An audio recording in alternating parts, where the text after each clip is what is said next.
भगवत्पादाचार्यगुरुभ्यो नमः। सृष्टिस्थित्यप्ययेहा निहति दृशितमो बन्धमोक्षाश्च यस्मात् अस्य श्रीब्रह्मरुद्रप्रभृतिसुरनरद्वीषशत्रुवात्मकस्य विष्णोर्व्यस्ताः समस्ताः सकलगुणनिधिः सर्वदोषो व्यपेतः पूर्णानन्दाव्ययो यो गुरुरपि परमश्चिन्तयेतं महान्तम्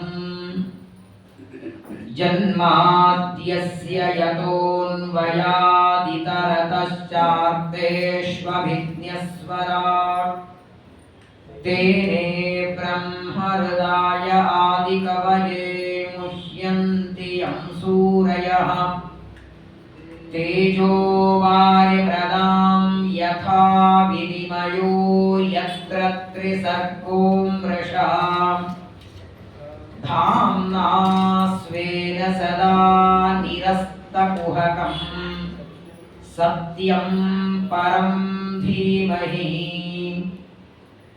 धर्मप्रोज्झितकैतवोऽत्र परमो निर्मत्सराणां सतां वेद्यं वास्तवमत्र वस्तु शिवदं तापत्रयोन्मूलनम् श्रीमद्भागवते महामुनिकृते किं वा परैरीश्वरः सत्योरुध्यवरुध्यतेऽत्र कृतिभिः शुश्रूषुभिस्तक्षणा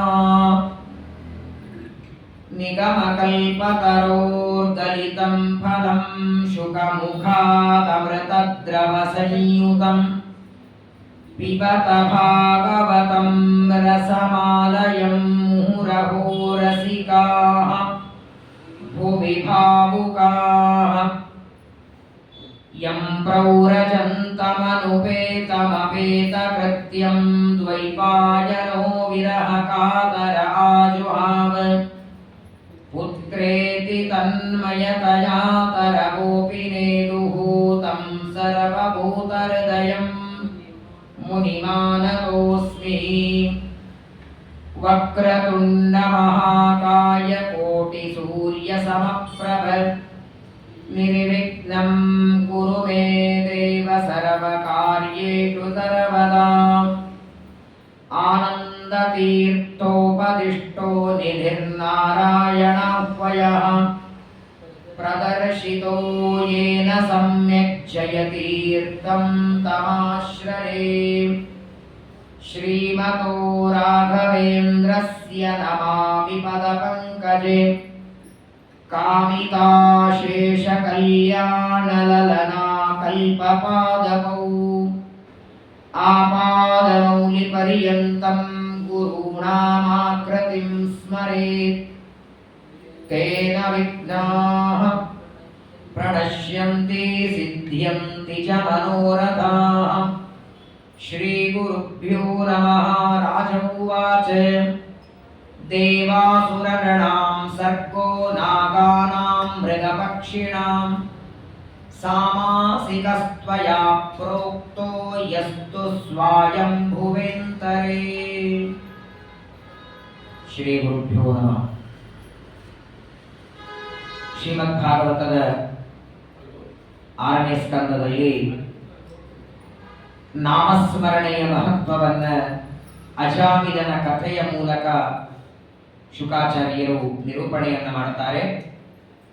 ಸಾಂಕೇತ್ಯಂ ಪಾರಿಹಾಸ್ಯಂ ವಾ ಸ್ತೋಭಂ ಹೇಲನಮೇವ ವಾ ವೈಕುಂಠ ನಾಮಗ್ರಹಣಂ ಅಶೇಷ ಅಗಹರಂ ವಿದುಹು. ಮಕ್ಕಳಿಗೆ ದೇವರ ಹೆಸರನ್ನ ಇಟ್ಟು ಆ ನಿಮಿತ್ತದಿಂದಾದರೂ ಸ್ಮರಣೆ ಮಾಡಿ, ಅಥವಾ ಬೈತಾದರೂ ಸ್ಮರಣೆ ಮಾಡಿ, ಅಥವಾ ಯಾರನ್ನೋ ಏನೋ ಅನ್ನತಾದರೂ ಸ್ಮರಣೆ ಮಾಡಿ, ಯಾವುದೇ ವಿಧದಿಂದಲೂ ಭಗವಂತನ ನಾಮಸ್ಮರಣೆ ಮಾಡಿ ಪರಮಾತ್ಮ ಉದ್ಧಾರ ಮಾಡ್ತಾನೆ. ಯಾಕಂದ್ರೆ ಭಗವಂತನ ನಾಮಸ್ಮರಣೆ ಎಲ್ಲರೂ ಭಕ್ತಿಯಿಂದ ಮಾಡ್ತಾರಂತಿಲ್ಲ. ಹಗಲು ರಾತ್ರಿ ಕಂಸ ಕೃಷ್ಣನ ಸ್ಮರಣೆ ಮಾಡ್ತಿದ್ದ, ಭಕ್ತಿ ಇರಲಿಲ್ಲ, ಒಳಗೆ ಭಯ ಇತ್ತು. ಒಂದರ್ಥದಲ್ಲಿ ನಮಗಿಂತ ಹೆಚ್ಚು ದೈತ್ಯರೇ ದೇವರ ಸ್ಮರಣೆ ಮಾಡೋದು. ಯಾಕಂದ್ರೆ ಭಕ್ತನಿಗೆ ತನಗೆ ಅಪೇಕ್ಷೆ ಇದ್ದಾಗ ಅಷ್ಟೇ ಸ್ಮರಣೆ ಮಾಡ್ತಾನೆ. ತನ್ನ ಕಾಮನೆ ತನ್ನ ಅಪೇಕ್ಷೆ ಇದ್ದಾಗ. ದೈತ್ಯರ ಹಾಗಲ್ಲ. ಕಂಸ ಯಾವಾಗ ಕೃಷ್ಣ ಬಂದು ತನ್ನನ್ನು ಕೊಲ್ಲುತ್ತಾನೆ, ಮಲಗಿದಾಗ, ಎದ್ದಾಗ, ಕೂತಾಗ, ಓಡಾಡುವಾಗ, ಹಗಲೂ ರಾತ್ರಿ ಕೃಷ್ಣ ಕೃಷ್ಣ ಅಂತಿದ್ದ. ಆದ್ರೆ ಅದನ್ನೇ ಭಕ್ತಿಯಿಂದ ಅಂದಿದ್ರೆ ಉದ್ಧಾರ ಆಗ್ತೇವೆ.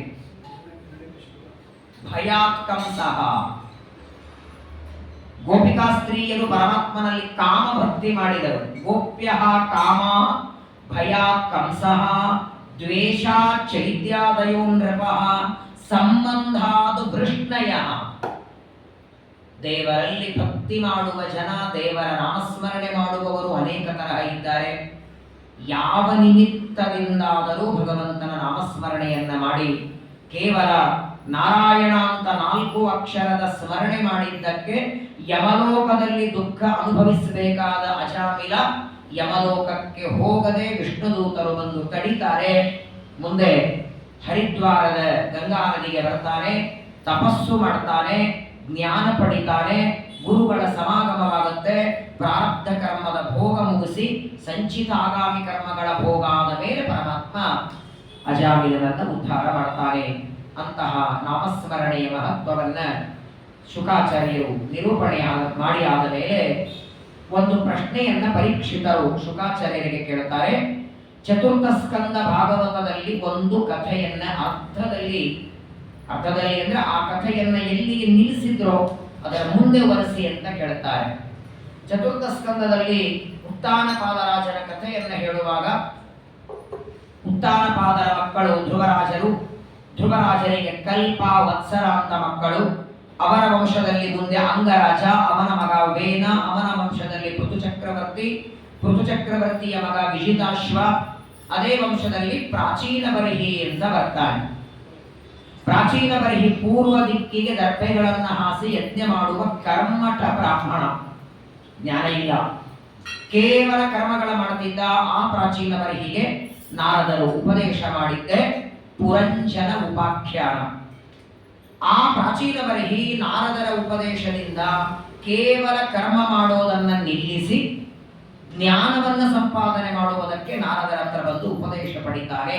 ಮುಂದೆ ಶತಧೃತಿ ಅಂತ ಹೆಂಡತಿ, ಪ್ರಾಚೀನ ಬರಹಿ ರಾಜನ ಹೆಂಡತಿ. ಆ ಹೆಂಡತಿಯಲ್ಲಿ 10 ಜನ ಮಕ್ಕಳನ್ನು ಪಡಿತಾರೆ. 10 ಜನರಿಗೆ ಒಂದೇ ಹೆಸರಿಟ್ಟಿರ್ತಾನೆ, ಪ್ರಾಚೇತಸರು ಅಂತ. 10 ಒಂದು ಬಾರಿ ಪ್ರಾಚೇತಸ ಅಂತ ಕರೆದ್ರೆ 10 ಜನ ಬರಬೇಕು. ಪ್ರತ್ಯೇಕವಾಗಿ ನಾಮಕರಣ ಮಾಡಲಿಲ್ಲ. ಒಂದು ಗುಂಪಿಗೆ ಹೆಸರಂತಾರಲ್ಲ, ಬ್ರಾಹ್ಮಣ ಅಂತ ಹೇಗೆ ಗುಂಪಿಗೆ ಹೆಸರು, ಹಾಗೆ ಪ್ರಾಚೇತಸ ಅಂತ 10 ಜನರನ್ನ ಸೇರಿಸಿ ನಾಮಕರಣ ಮಾಡ್ತಾರೆ. ಮಕ್ಕಳು ದೊಡ್ಡವರಾದ ಮೇಲೆ ಉಪನಯನ ಮಾಡಿ 10 ಜನ ಮಕ್ಕಳಿಗೆ ಹೇಳ್ತಾರೆ, ನನ್ನಂತೆ ಬರೀ ಯಜ್ಞಯಾಗ ಮಾಡ್ತಾ ಕೊಡಬೇಡಿ, ನಾನು ಬಹಳ ಕಾಲ ಕಳೆದೆ ಅಂತಾನೆ. ಕೇವಲ ಯಜ್ಞಯಾಗ ಮಾಡಿ ಕಾಲ ಕಳೆದೆ, ನನಗೆ ಉಪದೇಶ ಮಾಡೋರು ಸಿಗಲಿಲ್ಲ. ಕೊನೆಗೆ ನಾರದರು ಸಿಕ್ಕದ್ದು. ದೇವರ ಆರಾಧನೆ ಮಾಡಿ ಪರಮಾತ್ಮನ ಅನುಗ್ರಹವನ್ನ ಸಂಪಾದನೆ ಮಾಡಿಕೊಂಡು ಬನ್ನಿ ಅಂತ 10 ಜನ ಮಕ್ಕಳನ್ನ ಪ್ರಾಚೀನ ಬರಹಿ ಅರಣ್ಯಕ್ಕೆ ಕಳಿಸ್ತಾರೆ. ದಾರಿಯಲ್ಲಿ ಬರುವಾಗ ನಾರದರ ರುದ್ರದೇವರ ಭೇಟಿಯಾಗಿ ಮನೋನಿಯಾಮಕರು ಎಲ್ಲರ ಮನಸ್ಸನ್ನ ಪ್ರವರ್ತನ ಮಾಡುವ ತೈಲಧಾರೆಯಂತೆ ಮನಸ್ಸು ಕೊಡೋ ಹರಿಯಲ್ಲಿ ಯಾವ ರುದ್ರದೇವರನ್ನ ಬಿಡ್ಕೊಳ್ತೇವೆ, ಆ ರುದ್ರದೇವರ ದರ್ಶನ ಆಯಿತು. ರುದ್ರದೇವರು ಕೇಳ್ತಾರೆ, ಎಲ್ಲಿಗೆ ಪ್ರಯಾಣ ಪ್ರಾಚೇತಸರೇ? ತಂದೆ ಆಜ್ಞೆಯಾಗಿದೆ, ತಪಸ್ಸು ಮಾಡಿ ಬರ್ತೇವೆ ಎಂದಾಗ, ಏನ್ ತಪಸ್ಸು ಮಾಡ್ತೀರಿ ಅಂತ ಕೇಳಿದ ರುದ್ರದೇವರು. ಯಾವ ಮಂತ್ರವನ್ನ ಪಠಣ ಮಾಡ್ತೀರಿ ಅಂದಾಗ ನಮ್ಗೆ ಗೊತ್ತಿಲ್ಲ ಅಂತಾರೆ. ಮಂತ್ರ ಏನು ಗೊತ್ತಿಲ್ಲ, ತಂದೆ ಹೊರಡು ಅಂದ್ರೆ ಹೊರಟಿದ್ದೇವೆ. ಸರಿ, ನಿಮಗೊಂದು ಮಂತ್ರವನ್ನು ನಾನು ಹೇಳ್ತೇನೆ, ಕೂತ್ಕೊಳ್ಳಿ ಅಂತ ರುದ್ರದೇವರು ಆ 10 ಜನ ಪ್ರಾಚೇತಸರಿಗೆ ರುದ್ರಗೀತದ ಉಪದೇಶ ಮಾಡ್ತಾರೆ. ಈ ಮಂತ್ರವನ್ನ ನಿತ್ಯದಲ್ಲಿ ಪಠಣ ಮಾಡಿ. ಸರಿ ಅಂತ ಪ್ರಾಚೇತಸರು ಸಮುದ್ರಕ್ಕೆ ಬಂದು ಸಮುದ್ರದ ಮಧ್ಯದಲ್ಲಿ ಸೊಂಟದಷ್ಟು ನೀರಿನೊಳಗೆ ರುದ್ರದೇವರು ಉಪದೇಶ ಮಾಡಿದ ಆ ರುದ್ರಗೀತೆಯನ್ನ ಪಾರಾಯಣ ಮಾಡ್ತಾ ಮಾಡ್ತಾ ತಪಸ್ಸು ಮಾಡ್ತಾ ಕೂತಿದ್ದಾರೆ. ಎಷ್ಟು ವರ್ಷ ಮಾಡಿದ್ರು ತಪಸ್ಸು? 2 ವರ್ಷ, 3 ವರ್ಷ, 5 ವರ್ಷ, 10 ವರ್ಷ ಅಲ್ಲ. ಅವರು ತಪಸ್ಸು ಮಾಡ್ತಾ ಕಣ್ಣು ಮುಚ್ಚಿದ್ದಾರೆ. ಅವರು ಸಮುದ್ರಕ್ಕೆ ಬರುವಾಗ ಎಲ್ಲಿ ಏನೂ ಇರಲಿಲ್ಲ, ಎಲ್ಲಿ ನೋಡಿದಲ್ಲಿ ಒಣ ಖಾಲಿ ಜಾಗ ಇತ್ತು. ಇವರು ಬಂದು ತಪಸ್ಸು ಮಾಡೋದ್ರೊಳಗೆ ಎಲ್ಲ ಕಡೆಗೆ ಗಿಡ ಮರಗಳು ಬೆಳೆದಿವೆ. ಇದಕ್ಕೆ ಸಮಾಧಿ ಅಂತ ಕರೀತಾರೆ. ಸಮಾಧಿಯಲ್ಲಿದ್ದವರಿಗೆ ಹಸಿವೆ ನಿರಡಿಕೆಗಳಾಗೋದಿಲ್ಲ, ಬೇಸರಿಕೆ ಇಲ್ಲ, ಮೈ ಹೊಲಸಿಲ್ಲ. ಅವರು ಸ್ನಾನ ಸಂಧ್ಯಾ ವಂದನೆ ಮಾಡದಿದ್ದ ಮಾತ್ರಕ್ಕೆ ಅವರಿಗೆ ದೋಷವೂ ಬರಲ್ಲ. ಗೀತೆಯಲ್ಲಿ ಕೃಷ್ಣ ಹೇಳ್ತಾರೆ, ಯಸ್ತ್ವಾತ್ಮರತಿರೇವ ಸ್ಯಾದ್ ಆತ್ಮ ತೃಪ್ತಶ್ಚ ಮಾನವಃ ಆತ್ಮನ್ನೇವ ಚ ಸಂತುಷ್ಟಃ ತಸ್ಯ ಕಾರ್ಯಂ ನ ವಿದ್ಯತೆ. 3ನೇ ಅಧ್ಯಾಯ 17ನೇ ಶ್ಲೋಕದಲ್ಲಿ ಹೇಳ್ತಾನೆ. ಅದು ಸಮಾಧಿನೇ ಆಗಿರತ್ತೆ. ಭಗವಂತನ ದರ್ಶನ ಮಾಡ್ತಾ ಹೊರಗಿನ ಜಗತ್ತು ಮರೆತು ಬಿಟ್ಟಿರ್ತಾರೆ. ಕೊನೆಗೇನಾಯ್ತಂದ್ರೆ, ಪ್ರಾಚೀನ ಬಲಿರಾಜನ 10 ಜನ ಮಕ್ಕಳು ತಪಸ್ಸು ಮಾಡಿ ಯಾವತ್ತು ಕಣ್ಣು ತೆಗಿತಾರೆ, ನೋಡುತ್ತಾರೆ, ಎಲ್ಲಿ ನೋಡಿದಲ್ಲಿ ಗಿಡ ಮರಗಳು, ಆಕಾಶದ ಎತ್ತರಕ್ಕೆ ಮರಗಳು ಬೆಳೆದಿವೆ. ತಪಸ್ಸು ಮಾಡಿ ಸಮುದ್ರದಿಂದ ಆಚೆ ಬಂದ್ರು, ತಮ್ಮ ಮನೆಗೆ ಹೊರಡಬೇಕು ಅಂದ್ರೆ ದಾರಿ ಕಾಣಲಿಲ್ಲ ಅವರಿಗೆ. 10 ಜನ ಮಾತಾಡ್ಕೋತಾರೆ, ನಾವು ತಪಸ್ಸಿಗೆ ಬರುವಾಗ ಏನೂ ಇರಲಿಲ್ಲ ಇಲ್ಲಿ. 15 ದಿನ ಬೆಂಗಳೂರಿಂದ ಬೇರೆ ಊರಿಗೆ ಹೋಗಿ ಬಂದು ನೋಡಿ, ಎಲ್ಲಿ ತಿಪ್ಪಿರತ್ತೋ ಬಿಲ್ಡಿಂಗ್ ಎಬ್ಬಿಸ್ಬಿಟ್ಟಿರ್ತಾರೆ. ಯಾವ್ದನ್ನ ನೀವು ಅಯ್ಯೋ ಇಲ್ಲೇ ನಮ್ಮ ಮನೆ ಇತ್ತಲ್ಲ, ನನ್ನ ಕೆಡಿಯೋ ಅಪಾರ್ಟ್ಮೆಂಟ್ ಕಟ್ಟಿ ನಿಮ್ಗೊಂದು ಮನೆ ಕೊಟ್ಬಿಟ್ಟಿರ್ತಾರೆ ಅಲ್ಲೇ. ಯಾವ ದಿನ ಬೆಂಗಳೂರಲ್ಲಿ ಏನ್ ಚೇಂಜ್ ಆಗತ್ತೆ, ಇದೇ ರೋಡು ಇವತ್ತು ನಾನು ಹೋಗಿದ್ದೇನೆ, ನಾಳೆ ಬರೋದ್ರಲ್ಲಿ ತೆಗೆ ಹಾಕಿಟ್ಟಿರ್ತಾರೆ. ಇಷ್ಟು ವ್ಯತ್ಯಾಸ ಬೆಂಗಳೂರಲ್ಲಿ ಆಗ್ಬೇಕಾದ್ರೆ ಅಲ್ಲಂತೂ ಸಾವಿರಾರು ವರ್ಷ ತಪಸ್ಸಿಗೆ ಹೋಗಿದ್ದಾರೆ. ತಿರುಗಿ ಬರೋದಕ್ಕೆ ದಾರಿ ಕಾಣಲಿಲ್ಲ, ಎಲ್ಲಿ ನೋಡಿದಲ್ಲಿ ಗಿಡ ಮರಗಳು ಬೆಳೆದಿವೆ. 10 ಜನ ವಿಚಾರ ಮಾಡ್ತಾರೆ, ಮನೆಗೆ ಹೋಗೋದು ಹೇಗೀಗ? ಆಗ ಹೇಗೋ ತಪಸ್ಸಂತೂ ಮಾಡಿದ್ರಲ್ಲ, ತಪಸ್ಸು ಮಾಡಿ ತಾವು ಸಂಪಾದನೆ ಮಾಡಿದ ಪುಣ್ಯದಿಂದ ಕಣ್ಣಿನಿಂದ ಅಗ್ನಿಯನ್ನ ಸೃಷ್ಟಿ ಮಾಡಿ ಗಿಡಗಳನ್ನು ಸುಡ್ಲಿಕ್ಕೆ ಶುರು ಮಾಡಬೇಕು. ಎಲ್ಲ ಗಿಡಗಳಿಗೆ ದಗದಗ ಬೆಂಕಿ ಹತ್ತಬೇಕು. ಆ ಗಿಡಗಳನ್ನೆಲ್ಲ ಸುಟ್ಟು ಬೂದಿ ಮಾಡಿ ತಮ್ಮ ಮನೆಗೆ ದಾರಿ ಮಾಡ್ಕೊಳ್ಬೇಕು ಅಂತ 10 ಜನ ತಪಸ್ಸು ಮಾಡೋದು ದೊಡ್ಡದಲ್ಲ, ತಪಸ್ಸು ಮಾಡಿ ಗಳಿಸಿದ ಪುಣ್ಯವನ್ನ ಎಲ್ಲಿ ಖರ್ಚು ಮಾಡಬೇಕನ್ನೋ ದೊಡ್ಡದು. ಕೆಲವರು ತಲೆಯೂರಿ ತಪಗೈದು ಪುಣ್ಯವ ಗಳಿಸಿದ್ದರೇನೂ ಫಲವಿಲ್ಲ, ಜ್ವಲಿಸುವ ಕೋಪ ಇದೆ. ಕೋಪದಿಂದ ಜ್ವಲಿಸುವಂತೆ, ಇನ್ನೊಬ್ಬರನ್ನ ಸುಡುವಂತೆ, ಇನ್ನೊಬ್ಬರಿಗೆ ಅನುಕೂಲವಾಗದೇ ಇರುವ ರೀತಿಯಲ್ಲಿ ತಪಸ್ಸನ್ನು ಬೆಳೆಸ್ಕೊಳ್ಳುತ್ತಾರೆ. 10 ಜನ ಪ್ರಾಚೇತಸರು ಕಣ್ಣಿನಿಂದ ಅಗ್ನಿಯನ್ನ ಸೃಷ್ಟಿ ಮಾಡಿ ಯಾವಾಗ ಗಿಡಗಳನ್ನು ಸುಡೋದಕ್ಕೆ ಶುರು ಮಾಡ್ತಾರೆ, ಆ ಎಲ್ಲ ವನಸ್ಪತಿಗಳಿಗೆ ಅಭಿಮಾನಿಯಾದ ಚಂದ್ರ ಕೆಳಗೆ ಬರ್ತಾನೆ. ಚಂದ್ರ ಬಂದು 10 ಜನರಿಗೆ ಪ್ರಾರ್ಥನೆ ಮಾಡ್ತಾನೆ, ಗಿಡಗಳನ್ನು ಸುಡಬೇಡಿ. ಏನಿವತ್ತು ಸಕಾಲದಲ್ಲಿ ಮಳೆ ಬೆಳೆ ಏನೋ ಬೆಂಗಳೂರು ಯಾಕೆ ಇಷ್ಟು ತಪ್ಪಿದೆ ಅಂದ್ರೆ 100,000 ಗಿಡಗಳಿವೆ. ಇನ್ನು ವೃಕ್ಷೋ ಜೀವತಿ, ವೃಕ್ಷೋ ಜೀವಸ್ಯ ಜೀವನಂ. 100,000 ಜನರಿಗೆ ನೆರಳು ಹಣ್ಣು ಕೊಡೋದರ ಜೊತೆಗೆ ಸುಖವಾಗಿ ಅನೇಕ ಗಿಡಗಳು ಉತ್ತಮವಾದ ಗಾಳಿಯನ್ನ ಬೀಸೋದರ ಜೊತೆಗೆ ಆಕ್ಸಿಜನ್ ಕೊಡ್ತವೆ ಕೆಲವು ಗಿಡಗಳು. ಏನೇನಿಲ್ಲ ಗಿಡಗಳಲ್ಲಿ 90% ಮನುಷ್ಯನ ಬದುಕಿಗೆ ಕಾರಣವಾದಂತೆ ಗಿಡಮರಗಳು. ಅಷ್ಟಕ್ಕೂ ನೀವು ಮನೆಗೆ ಹೋಗೋದಕ್ಕೆ ದಾರಿ ಕಾಣುತ್ತಿಲ್ಲ ಅಂತ ಗಿಡಗಳನ್ನು ಸುಡೋದು ಯಾವ ಲೆಕ್ಕ ಇದು? 10 ಜನರಿಗೆ ಬೆಡ್ಕೋತಾನೆ. ಅವರಂತಾರೆ, ಸರಿ ಗಿಡಗಳು ಸುಡೋದು ಬೇಡ, ನಾವು ಹೋಗೋದು ಹೇಗೆ? ಅದನ್ನ ದಾರಿ ನಾನು ಮಾಡ್ಕೊಡ್ತೇನೆ ಅಂತ ಚಂದ್ರ. ನೀವು ಮನೆಗೆ ಹೋಗೋದಕ್ಕೆ ವ್ಯವಸ್ಥೆ ಮಾಡ್ತೇನೆ, ಆದರೆ ಇಷ್ಟು ವರ್ಷ ತಪಸ್ಸಿಗೆ ಬಂದಿದ್ದೀರಿ. ನೀವು ತಪಸ್ಸಿಗೆ ಬರುವಾಗ ನೀವು ವಯಸ್ಸು ಎಷ್ಟಿತ್ತು? 8 ವರ್ಷಕ್ಕೆ ಉಪನಯನ ಮಾಡ್ಕೊಂಡು ಬಂದಿದ್ರಿ. ಈಗ ತಪಸ್ಸು ಮಾಡಿ ಮನೆಗೆ ಹೊರಟಿದ್ದೀರಿ, ನಿಮ್ಮ ವಯಸ್ಸು ಎಷ್ಟಾಗಿದೆ ಇವಾಗ ಗೊತ್ತಾ? ಇಷ್ಟು ದೀರ್ಘಕಾಲ ವಯಸ್ಸಾದ ಮೇಲೆ ನೀವು ಮನೆಗೆ ಹೋದ ಮೇಲೆ ನಿಮ್ಮ ತಂದೆ, ನನ್ನ ಮಕ್ಕಳು ತಪಸ್ಸು ಮಾಡ್ಕೊಂಡು ಬಂದಿದ್ದಾರೆ, ಮಕ್ಕಳಿಗೆ ಒಂದು ಮದುವೆ ಮಾಡೋಣ ಅಂತ. ಕನ್ಯಾ ಸಿಗತ್ತ ನಿಮಗೆ? ಕನ್ಯಾ ಅಲ್ಲ, ಮಹಿಳೆಯೂ ಸಿಗಲ್ಲ.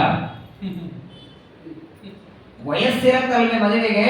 ಸಾವಿರಾರು ವರ್ಷ ತಪಸ್ಸು ಮಾಡಿ ಮುದುಕರಾಗಿದ್ದೀರಿ, ಈಗ ಮನೆಗೆ ಹೋಗಿ ಏನ್ ಮಾಡ್ತೀರಿ? ಹಾಗಾದ್ರೆ ಏನ್ ಮಾಡೋಣ? ಚಂದ್ರ ಅಂತಾರೆ, ಒಂದು ಕೆಲಸ ಮಾಡಿ, ಈ ಯಾವ ಗಿಡಗಳನ್ನು ಸುಡಬೇಕು ಅಂತ ನೀವು ಕಣ್ಣಿನಿಂದ ಅಗ್ನಿಯನ್ನ ನಿರ್ಮಾಣ ಮಾಡ್ತಿದ್ದೀರಿ, ಇದೇ ಗಿಡಗಳ ಮಧ್ಯದಲ್ಲಿ ಬೆಳೆದ ಒಬ್ಬ ಕನ್ಯೆ ಇದ್ದಾಳೆ, ಅವಳನ್ನು ನಾನು ಕೊಟ್ಟು ನಿಮಗೆ ಮದುವೆ ಮಾಡ್ತೇನೆ ಅಂತ. ಹೇಗೋ ಮನೆಗೆ ಹೋದ್ರೆ ಕನ್ಯಾ ಸಿಗಲ್ಲ, ಅನಾಯಾಸ ಮದುವೆ ಮಾಡ್ಕೊಂಡೇ ಹೋದ್ರಾಯಿತು. ಒಂದು 10 ಜನ ರೆಡಿ ಆಗಿಬಿಟ್ರಂತೆ. ಅವಳ ಹೆಸರೇ ವಾರ್ಕ್ಷಿ. ವೃಕ್ಷಗಳು ಯಾವ ಕನ್ಯೆಯನ್ನ ಎತ್ತಿ ಆಡಿಸಿ ಬೆಳೆಸ್ತವೆ, ಆ ಕನ್ಯೆಯನ್ನ ವಾರ್ಕ್ಷಿ. ವಾಸ್ತವಿಕ ಇವಳು ಯಾರು? ಈ ವಾರ್ಕ್ಷಿ ಎನ್ನುವ ಕನ್ಯೆ ಯಾರು ಅಂದ್ರೆ, ಇವಳು ಕಂಡು ಋಷಿಗಳಿಂದ ಹುಟ್ಟಿದವಳು. ಕಂಡು ಋಷಿಗಳ ಪರಿಚಯ ನಿಮ್ಗೆಲ್ಲರಿಗಿದೆ. ಅಸ್ಯ ಶ್ರೀ ಬ್ರಹ್ಮಪಾಲ ಸ್ತೋತ್ರಸ್ಯ ಕಂಡು ಋಷಿಃ ವಿಶ್ವೇ ದೇವಾಃ ದೇವತಾ ಪೂಜಾ ಕಾಲೇ ಮಂತ್ರ ಜಪೇ ವಿನಿಯೋಗಃ ಬ್ರಹ್ಮಪಾರಂ ಮುನೇ ಶ್ರೋತುಮಿಚ್ಛಾಮಃ ಪರಮಂ ಸ್ತವಂ ಜಪತಾ ಕಂಡುನಾ ದೇವೋ ಏನಾರಾಧ್ಯತ ಕೇಶವ. ದೇವರ ಪೂಜೆ ಮಾಡುವಾಗ ಬ್ರಹ್ಮಪಾದ ಸ್ತೋತ್ರ ಹೇಳ್ತೀವಲ್ಲ, ಅದನ್ನ ಕಂಡವರೇ ಈ ಕಂಡು ಋಷಿಗಳು.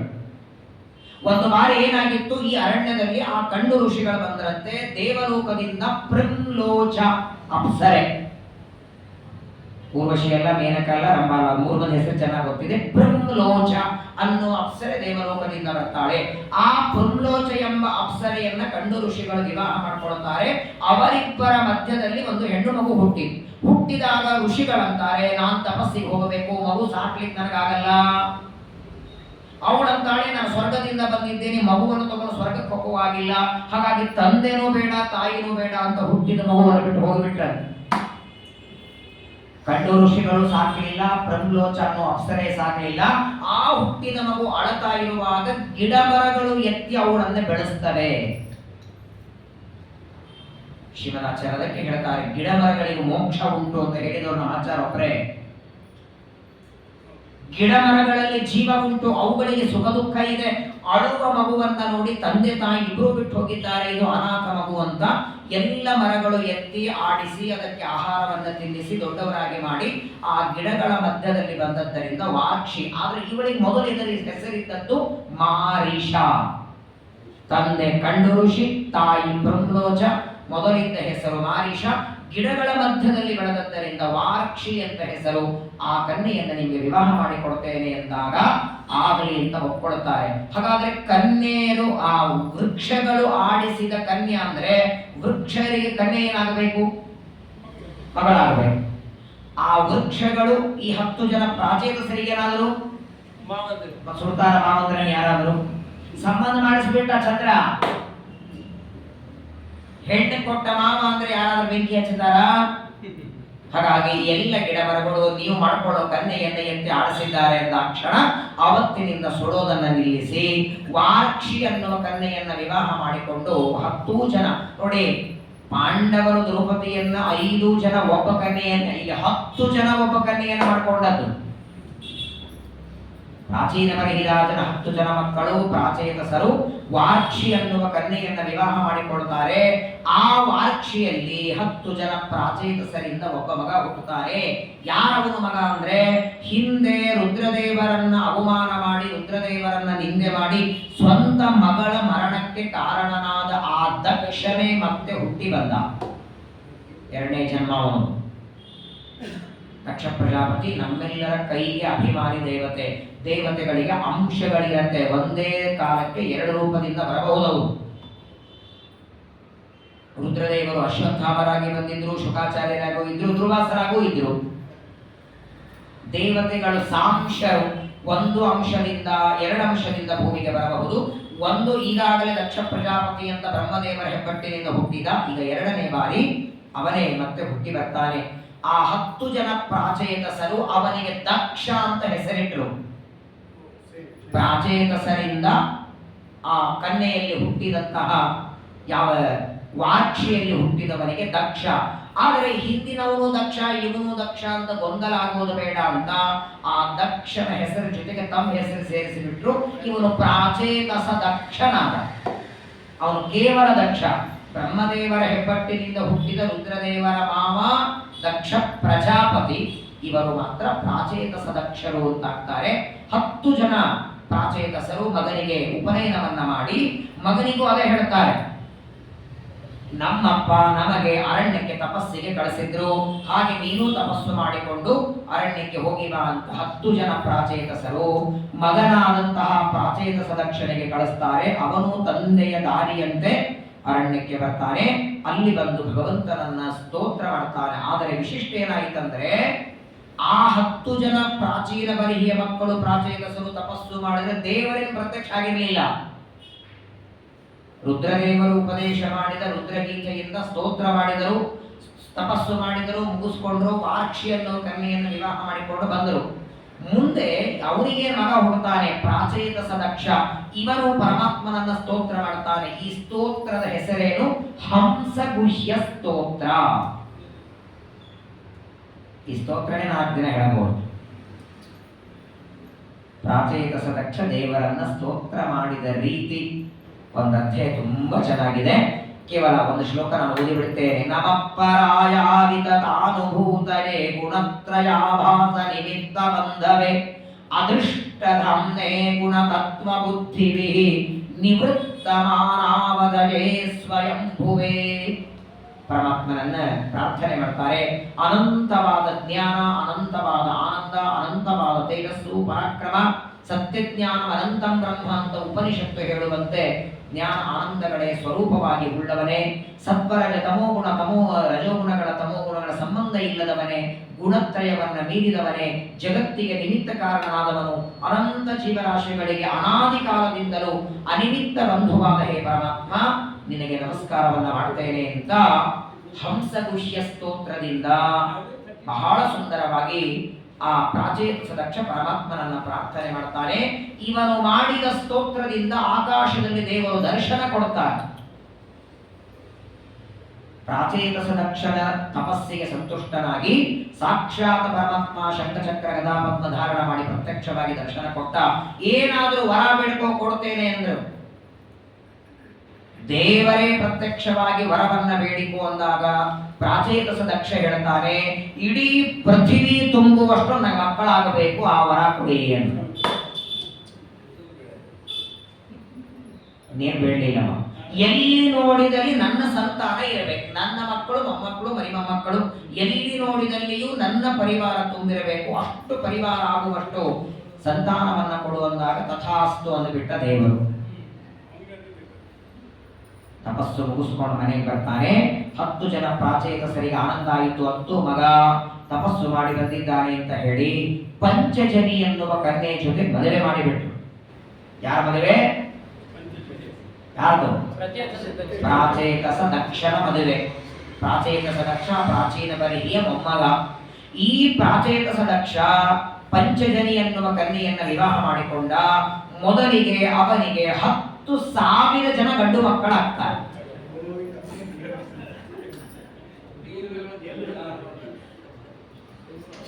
ಶ್ರೀಮದ್ ಆನಂದ ತೀರ್ಥ ಭಗವತ್ಪಾದರು ನೀವೆಲ್ಲ ಹಿಂಗೆ ನಗುತ್ತೀರಂತೆ ಅವರು ತಾತ್ಪರ್ಯ ಬರೆದಿದ್ದಾರೆ.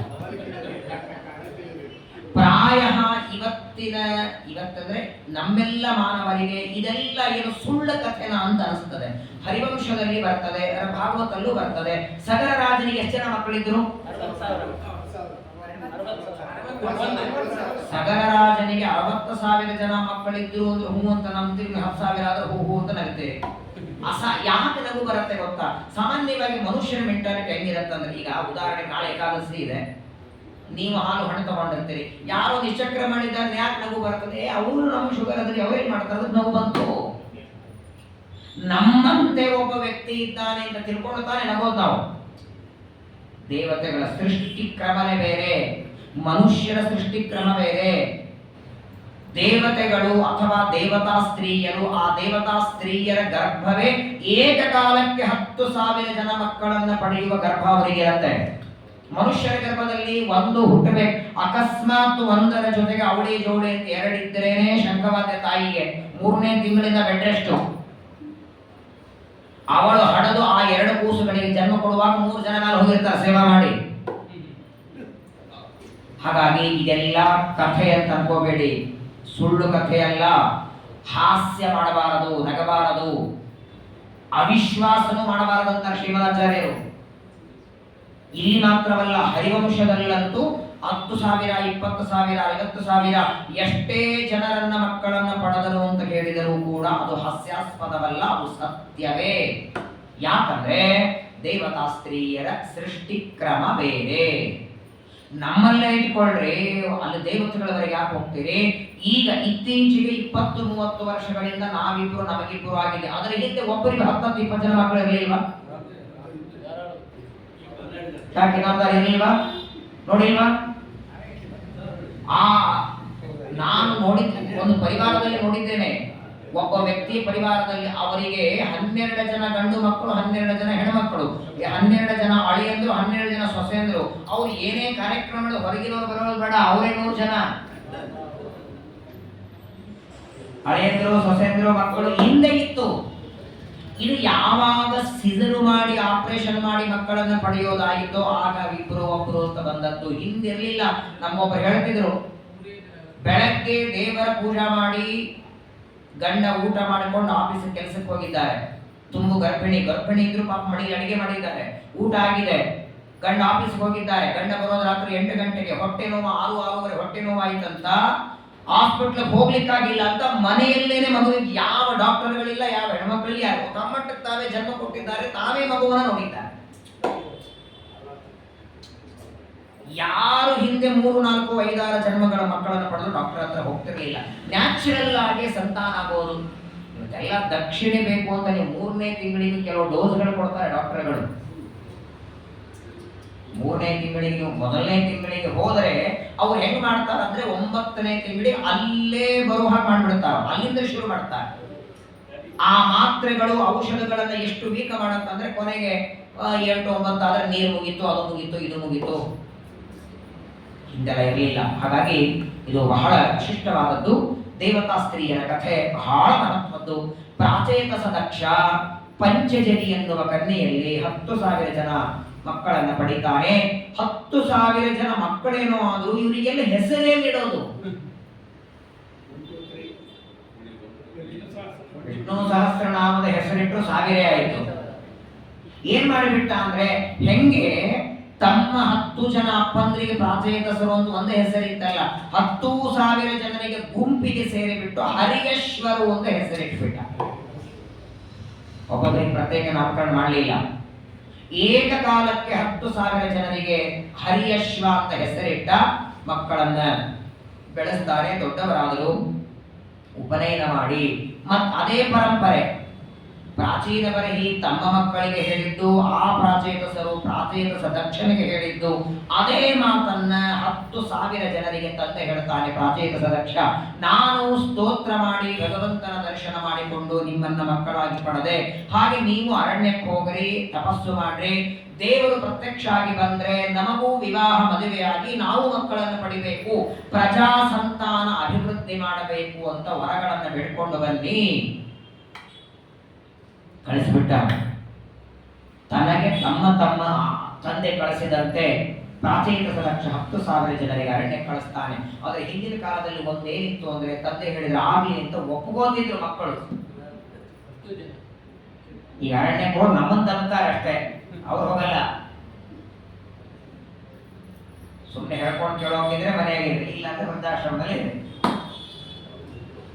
ಸರಿ ಅಂತ 10,000 ಜನ ಹರಿಯಶ್ವರು ತಂದೆಯಾದ ಪ್ರಾಚೇತಸ ದಕ್ಷನ ಆಜ್ಞೆಯಂತೆ ತಪಸ್ಸಿಗೆ ಹೊರಟಿದ್ದಾರೆ. ಇನ್ನೂ ರಾಜ್ಯದಿಂದ ಅರ್ಧ ದಾರಿ ಬಂದಿದ್ದಾರೆ, ಇನ್ನು ಅರಣ್ಯಕ್ಕೆ ಪೂರ್ಣ ಸಮುದ್ರ ದಂಡೆಗೆ ಬಂದಿಲ್ಲ. ಅರ್ಧ ದಾರಿಯಲ್ಲಿ ನಾರದರು ಭೇಟಿಯಾದರು. ಕೈಯೊಳಗೆ ವೀಣೆಯನ್ನ ಬಾರಿಸ್ತಾ ನಾರದರು ಬರ್ತಾರೆ. ಬಂದಾಕ್ಷಣ ಎಲ್ಲ ಹರಿಯಶ್ವರು 10,000 ಜನ ನಮಸ್ಕಾರ ಮಾಡ್ತಾರೆ. ನಾರದರಂದ್ರು, ಎಲ್ಲಿಗೆ ಪ್ರಯಾಣ? ತಂದೆ ಆಜ್ಞೆ ಮಾಡಿದ್ದಾರೆ, ತಪಸ್ಸು ಮಾಡಿಕೊಂಡು ದೇವರ ದರ್ಶನ ಮಾಡಿ ನಮ್ಮ ತಂದೆ ನಮ್ಮನ್ನ ಮಕ್ಕಳಾಗಿ ಪಡೆದಂತೆ ನಾವೆಲ್ಲರೂ ವಿವಾಹ ಮಾಡಿಕೊಂಡು ಪ್ರಜಾ ಸಂತಾನ ಅಭಿವೃದ್ಧಿ ಮಾಡಬೇಕು ಅಂತ ತಂದೆ ಆಜ್ಞೆಗೆ ಹೊರಟಿದ್ದೇವೆ ಅಂತ ನಾರದರಿಗಂದ್ರೆ. ನಾರದರಂದ್ರು ಬಹಳ ಸಂತೋಷ, ತಂದೆ ಆಜ್ಞೆ ಪಾಲನೆ ಮಾಡೋ ಮಕ್ಕಳೆಲ್ಲ ಸಿಗ್ತಾರೆ, ಅವಶ್ಯ ಹೋಗಿ ಬನ್ನಿ. ಆದರೆ ನಾನ್ ಕೆಲವು ಪ್ರಶ್ನೆ ಕೇಳ್ತೇನೆ, ಆ ಪ್ರಶ್ನೆಗಳಿಗೆ ಉತ್ತರ ಕೊಟ್ಟು ಇಲ್ಲಿಂದ ಹೊರಡಬೇಕು ನೀವು. ಆಯ್ತು ಕೇಳ್ರಿ ಅಂದ್ರು. ಏನೋ ಸರಳ ಒಂದೆರಡು ಪ್ರಶ್ನೆ ಕೇಳಿಬಿಡ್ತಾರೆ ನಾರದರು, ಹೇಳಿ ಹೋಗೋಣ. 10,000 ಜನ ಹರಿಯಶ್ವರಿಗೆ ನಾರದರು ಒಟ್ಟಾರೆ 10 ಪ್ರಶ್ನೆ ಕೇಳ್ತಾರೆ. ಅದರಲ್ಲಿ ಮೊದಲನೇ ಪ್ರಶ್ನೆ, ಭೂಮಿಯ ಅಂತ ಯಾವುದು ಅಂತ ಕೇಳಿದ್ರು. ಭೂಮಿಯ ಕೊನೆ, ಭೂಮಿಯ ಅಂತ ಯಾವುದು ಮೊದಲನೇ ಪ್ರಶ್ನೆ. 10,000 ಜನ ಒಬ್ರಿಗೊಬ್ರು ನೋಡ್ಕೋತಾರೆ, ನಿನ್ ಗೊತ್ತೇನೋ, ನಿನ್ ಗೊತ್ತೇನೋ? ಗೊತ್ತಿಲ್ಲ ನಾರದರೆ, ಫೇಲ್ ಅಂದ್ರು. ಎರಡನೇ ಪ್ರಶ್ನೆ, ಒಬ್ಬ ಪುರುಷನ ರಾಜ್ಯ ಇದೆ, ಆ ರಾಜ್ಯದಲ್ಲಿ ಒಬ್ಬನೇ ಪುರುಷ, ಆ ರಾಜ ರಿಟೈರೇ ಆಗಲ್ಲ. ಈಗಿದ್ದ ರಾಜ ರಿಟೈರ್ ಆದ್ರೆ ಇನ್ನೊಬ್ಬ ರಾಜ ಅಲ್ಲಿ ಬರಬೇಕು. ಎಂದಿಗೂ ರಿಟೈರ್ ಆಗದಿರುವ ಒಬ್ಬ ರಾಜ ಇದ್ದಾನೆ, ಅನಾದಿ ಕಾಲದಿಂದಲೂ ಅವನೇ ರಾಜ್ಯ ಆಳುತ್ತಿದ್ದಾನೆ. ಅಂತಹ ಒಬ್ಬ ಪುರುಷನ ರಾಜ್ಯ ಗೊತ್ತಾ ನಿಮಗೆ? ಯಾವ ರಾಜರಾದ್ರೂ 5 ವರ್ಷ 10 ವರ್ಷ ಇರ್ತಾರೆ, ಹಂಗೆ ಆಗಿರ್ತಾರೆ, ಕೊನೆಗೆ ಸಾಯಲೇಬೇಕಲ್ಲ. ಗೊತ್ತಿಲ್ಲ ನಾರದರೆ ಎಂದು. ಎರಡನೇ. ಮೂರನೇ ಪ್ರಶ್ನೆ, ಒಂದು ಬಿಲ ಇದೆ, ಆ ಬಿಲದಲ್ಲಿ ಹೋಗೋದು ತುಂಬಾ ಕಷ್ಟ, ಹೋದ್ರೆ ಮಾತ್ರ ತಿರುಗಿ ಬರಲ್ಲ. ಆ ಬಿಲ ಗೊತ್ತಾ ನಿಮಗೆ? ಗೊತ್ತಿಲ್ಲ ನಾರದರೆ. ಮೂರನೇ 4ನೇ ಪ್ರಶ್ನೆ, ಒಬ್ಬ ಸ್ತ್ರೀ ಇದ್ದಾಳೆ, ಕಾಲ ಕಾಲಕ್ಕೆ ವೇಷ ಬದಲಾಯಿಸ್ತಾಳೆ. ಸೀರೆ ಬದಲಾಯಿಸೋದಲ್ಲ, ಅದನ್ನ ಯಾರಾದ್ರೂ ಮಾಡ್ತಾರೆ. ವೇಷವನ್ನ ಬದಲಾಯಿಸುವಂತಹ ಸ್ತ್ರೀ ಗೊತ್ತಾ ನಿಮಗೆ? ಗೊತ್ತಿಲ್ಲ ಅಂದ್ರು. 5ನೇ ಪ್ರಶ್ನೆ, ಒಬ್ಬ ಪುರುಷ ಇದ್ದಾನೆ, ಕ್ಷಣ ಕ್ಷಣಕ್ಕೂ ಬುದ್ಧಿಯಲ್ಲಿ ಚಂಚಲತೆಯನ್ನು ಪಡಿತಾನೆ. ಆ ಪುರುಷ ಯಾರು ಗೊತ್ತಾ? ಎರಡೂ ಕಡೆಗೆ ಹರಿಯುವ ನದಿ. ಸಾಮಾನ್ಯವಾಗಿ ನದಿ ಪೂರ್ವದಿಂದ ಪಶ್ಚಿಮಕ್ಕೆ ನದಿಯ ಸಂಕಲ್ಪ ಮಾಡುವಾಗ ಹೇಳ್ತೀವಲ್ಲ, ಪೂರ್ವ ವಾಹಿನ್ಯಾಂ ಅಥವಾ ಪಶ್ಚಿಮ ವಾಹಿನ್ಯಾಂ. ಕಾಶಿಗೆ ಹೋದ್ರೆ ದಕ್ಷಿಣ ಉತ್ತರ ವಾಹಿನ್ಯಾಂ ಅಂತೀವಲ್ಲ. ಒಂದ ಉತ್ತರ ಕಡೆ ದಕ್ಷಿಣ ಎರಡೂ ಕಡೆ ಹರಿಯಲ್ಲ, ಆದ್ರೆ ಒಂದು ನದಿ ಎರಡೂ ಕಡೆ ಹರಿತದೆ. ಅದರ ಪ್ರವಾಹ ಎರಡೂ ಕಡೆಗಾಗತ್ತೆ. ಆ ನದಿ ಗೊತ್ತಾ? ಅದಾದ ಮೇಲೆ ಒಂದು ಮನೆ ಕಟ್ಟಿದ್ದಾರೆ. ಆ ಮನೆ ಕಟ್ಟೋದಕ್ಕೆ 25 ವಸ್ತುಗಳು ಬಳಸಿದ್ದಾರೆ. 25 ವಸ್ತುಗಳಿಂದ ನಿರ್ಮಾಣ ಮಾಡಿದ ಒಂದು ಅದ್ಭುತವಾದ ಮನೆ ಇದೆ. ಮನೆ ಯಾವುದು? ಅದನ್ನು ಕಟ್ಟೋದಕ್ಕೆ ಬಳಸಿದ 25 ವಸ್ತುಗಳು ಯಾವುದು? ಕೊನೆಗೆ ಕೇಳ್ತಾರೆ, ಒಂದು ಚಕ್ರ ಇದೆ, ತಿರುಗುತ್ತದೆ ತಿರುಗುತ್ತದೆ ತಿರುಗುತ್ತದೆ. ಖಡ್ಗ ಹೇಗೆ ಚೂಪಾಗಿರತ್ತೋ, ಖಡ್ಗದಂತೆ ಚೂಪಾದ ಚಕ್ರ ತಿರುಗುತ್ತಾನೆ ಇದೆ. ಯಾರೂ ಇವತ್ತಿನವರೆಗೆ ನಿಲ್ಲಿಸೋದಕ್ಕೆ ಪ್ರಯತ್ನ ಮಾಡಿಲ್ಲ, ಪ್ರಯತ್ನ ಮಾಡಿದರೂ ನಿಂತಿಲ್ಲ. 10 ಪ್ರಶ್ನೆಗಳನ್ನು ನಾರದರು ಕೇಳ್ತಾರೆ. ನಾರದರಂದ್ರು, ನನ್ನ ಪ್ರಶ್ನೆಗಳಿಗೆ ಉತ್ತರವೇ ಗೊತ್ತಿಲ್ಲ, ಏನಯ್ಯ ನೀವೆಲ್ಲ ತಪಸ್ಸು ಮಾಡ್ತೀರಿ? ತಪಸ್ಸು ಮಾಡಿ ಅದು ಪ್ರಜಾ ಸಂತಾನ ಅಭಿವೃದ್ಧಿ ಮಾಡಬೇಕು ಅಂತ ಹೊರಟಿದ್ದೀರಿ. 10,000 ಜನ ಅಂತ ನಾರದ ಇವಾಗ ಏನ್ ಮಾಡೋಣ ನೋಡಿ, ನಾನು ಹೇಳದಾಗ ಮಾಡಿ. ನಿಮಗೆ ಒಂದು ಮಂತ್ರವನ್ನು ಉಪದೇಶ ಮಾಡ್ತೇನೆ. ಆ ಮಂತ್ರವನ್ನ ಜಪ ಮಾಡಿ. ದೇವರು ಪ್ರತ್ಯಕ್ಷ ಆಗಿ ಬಂದ ಮೇಲೆ ನಿಮ್ಮ ತಂದೆ ಹೇಳಿದ್ರಲ್ಲ, ನಾವು ವಿವಾಹ ಮಾಡಿಕೊಂಡು ಪ್ರಜಾ ಸಂತಾನವನ್ನ ಪಡಿಬೇಕು ಅಂತ, ಆ ಗೋಜಿಗೆ ಹೋಗ್ಬೇಡಿ. ದೇವರು ಬಂದು ಏನ್ ಬೇಕು ಅಂತ ಕೇಳಿದ್ರೆ ಉದ್ಧಾರ ಮಾಡಿ ಮೋಕ್ಷ ಕೊಡುವಂತ ಬೇಡಬೇಡಿ. ಸರಿ ಅಂತ 10,000 ಜನ ನಾರದರಿಗೆ ನಮಸ್ಕಾರ ಮಾಡ್ತಾರೆ. ಆದರೆ ಹಾಗಾದ್ರೆ ಆ 10 ಪ್ರಶ್ನೆಗಳಿಗೆ ಉತ್ತರ ಬರಲಿಲ್ವಾ? ನಾರದರೆ ಉತ್ತರ ಹೇಳ್ತಾರೆ, ಈಗ ಹೇಳಿಲ್ಲ. 10,000 ಜನರಿಗೆ ತಪಸ್ಸು ಮಾಡೋದಕ್ಕೆ ಅರಣ್ಯಕ್ಕೆ ಕಳಿಸಿದರು. ಆ ದೇವರು ಪ್ರತ್ಯಕ್ಷ ಆಗಿ ಬಂದ. ಏನು ಬೇಕು ಅಂದ್ರೆ ನಾರದರು ಹೇಳಿದಾಗೆ ನಮಗೆ ಮೋಕ್ಷವನ್ನು ಕೊಡುವಂತ ಹೇಳಿಬಿಟ್ರು. ಮಕ್ಕಳು ತಪಸ್ಸು ಮಾಡಿ ಬರ್ತಾರೆ ಎಂದು ದಾರಿ ಕಾಯ್ತಿದ್ದಾರೆ. ಪ್ರಾಚೀನ ದಕ್ಷ ಬರಲೇ ಇಲ್ಲ. ಗೊತ್ತಾಯ್ತು ಅವನಿಗೆ, ನಾರದರು ನನ್ನ ಮಕ್ಕಳಿಗೆ ಮೋಕ್ಷ ಮಾರ್ಗ ತೋರಿಸಿದ್ದಾರೆ. ಸಂಸಾರದಲ್ಲಿ ತಿರುಗಿ ಬರಲಿ ಅಂತ ನಾನು ಅರಣ್ಯಕ್ಕೆ ಕಳಿಸಿದ್ರೆ ಮೋಕ್ಷ ಮಾರ್ಗದಲ್ಲಿ ಕಳಿಸಿದ್ದಾರೆ ಅಂತ ಸಿಟ್ಟಿನಿಂದ ಮತ್ತೆ 1000 ಜನ ಮಕ್ಕಳನ್ನ ಪಡಿತಾನೆ. ಆ ಮಕ್ಕಳಿಗೆ ಶಬಲಾಶ್ವರು ಅಂತ ಹೆಸರಿಟ್ಟ. ಹರಿಯಶ್ವರು 10,000 ಜನ, ಶಬಲಾಶ್ವರು 100,000 ಜನ. ಅವರನ್ನು ಅದೇ ದಾರಿಯಿಂದ ತಪಸ್ಸಿಗೆ ಕಳಿಸ್ತಾನೆ. ಮತ್ತೆ ಅದೇ ಪ್ರಶ್ನೆಗಳನ್ನು ನಾರದರು ಕೇಳ್ತಾರೆ. ನಿಮ್ಮ ಅಣ್ಣಂದರಿಗೂ ಈ ಪ್ರಶ್ನೆಗಳನ್ನ ಕೇಳಿದ್ದೆ, ನಿಮಗೂ ಈ ಪ್ರಶ್ನೆಗಳನ್ನ ಕೇಳ್ತೇನೆ. ಆ ಪ್ರಶ್ನೆಗಳಿಗೆ ಕ್ರಮವಾಗಿ ನಾರದರೇ ಉತ್ತರ ಕೊಡ್ತಾರೆ. ಮೊಟ್ಟ ಮೊದಲನೇದಾಗಿ ಭೂಮಿಯ ಅಂತ ಯಾವುದು ಅಂದ್ರೆ, ಇಲ್ಲಿ ಭೂಮಿ ಅಂದ್ರೆ ಭೂಮಿ ಅಲ್ಲ, ಭೂಮಿ ಅಂದ್ರೆ ಲಿಂಗದೇಹ. ಭೂಮಿಯ ಅಂತ ಅಂದ್ರೆ ಲಿಂಗದೇಹದ ನಾಶ. ಅದು ಯಾವಾಗ? ಲಿಂಗದೇಹದ ನಾಶ ಯಾವಾಗ ಅಂತ ಮೊದಲನೇ ಪ್ರಶ್ನೆಗೆ. ಯಾಕಂದ್ರೆ ಭೂಮಿಗೆ ಕೊನೆನೇ ಇಲ್ಲ. ಯಾವಾಗಲೂ ನೋಡಿ, ನಾವು ಈ ಶರೀರವನ್ನ ಪಡೆದುಕೊಂಡು ಬರೋದಕ್ಕೆ 7 ಕಾರಣ ಇದೆ. ಅದರಲ್ಲಿ ಒಂದು ಲಿಂಗ ಶರೀರ. ಲಿಂಗ ಶರೀರ ಇದು ನಮಗೆ ಎಷ್ಟು ಬಂಧನ ಮಾಡಿ ಇಟ್ಟಿದೆ ಅಂದ್ರೆ, ಲಿಂಗ ಶರೀರ ಇರೋವರೆಗೂ ನಮಗೆ ಜನ್ಮ ಮರಣ ತಪ್ಪಿದ್ದಲ್ಲ. ಹಾಗಾದ್ರೆ ಲಿಂಗ ಶರೀರ ಹೋಗೋದು ಯಾವಾಗ? ಲಿಂಗ ಶರೀರ 3 ಇದೆ. ತಮೋ ಯೋಗ್ಯರಿಗೂ ಲಿಂಗ ಶರೀರ ಇದೆ, ಮುಕ್ತಿ ಯೋಗ್ಯರಿಗೂ ಇದೆ, ನಿತ್ಯ ಸಂಸಾರಿಗಳಿಗಿದೆ. ನಿತ್ಯ ಸಂಸಾರಿಗಳ ಲಿಂಗದೇಹ ನಾಶ ಇಲ್ಲ. ಲಿಂಗದೇಹ ನಾಶ ಆಗಿಬಿಟ್ರೆ ನಿತ್ಯ ಸಂಸಾರಿ ಅನ್ನೋದು ಯಾಕವರನ್ನ? ಸಂಸಾರ ನಿತ್ಯದಲ್ಲೇ ಇರೋ ಅವರಿಗೆ ಹಾಗಾದ್ರೆ ಸಾಂತಾನಿಕ ಲೋಕಗಳನ್ನ ದೇವರು ಕೊಡ್ತಾರೆ. ಮುಕ್ತಿ ಯೋಗ್ಯರಾದ ಜೀವರಾಶಿಗಳ ಲಿಂಗದೇಹ ಸಾಕ್ಷಾತ್ ಭಗವಂತನ ಬೆವರಿನಿಂದ ನಿರ್ಮಾಣವಾದ ಗಿರಿಜಾನದಿಯ ಸ್ನಾನದಿಂದ. ತಮೋಯೋಗ್ಯರಾದ ಜೀವರಾಶಿಗಳ ಲಿಂಗದೇಹ ಮುಖ್ಯ ಪ್ರಾಣದೇವರ ಗದಾಪ್ರಹಾರದಿಂದ. ಯಾಕಂದ್ರೆ ತಮೋಯೋಗ್ಯರಾದವರು ಲಿಂಗದೇಹ ಕಳ್ಕೊಂಡೇ ಅಂದನ್ ತಮಸ್ಸಿಗೆ ಹೋಗಬೇಕು. ಅಂದನ್ ತಮಸ್ಸಿಗೆ ಹೋದವರು ರಿಟರ್ನ್ ಬರೋದಿಲ್ಲ, ಮೋಕ್ಷಕ್ಕೆ ಹೋದವರು ರಿಟರ್ನ್ ಬರಲ್ಲ. ಸ್ವರ್ಗಕ್ಕೆ ಹೋದವರು ತಿರುಗಿ ಬರ್ತಾರೆ, ನರಕಕ್ಕೆ ಹೋದವರು ತಿರುಗಿ ಬರ್ತಾರೆ.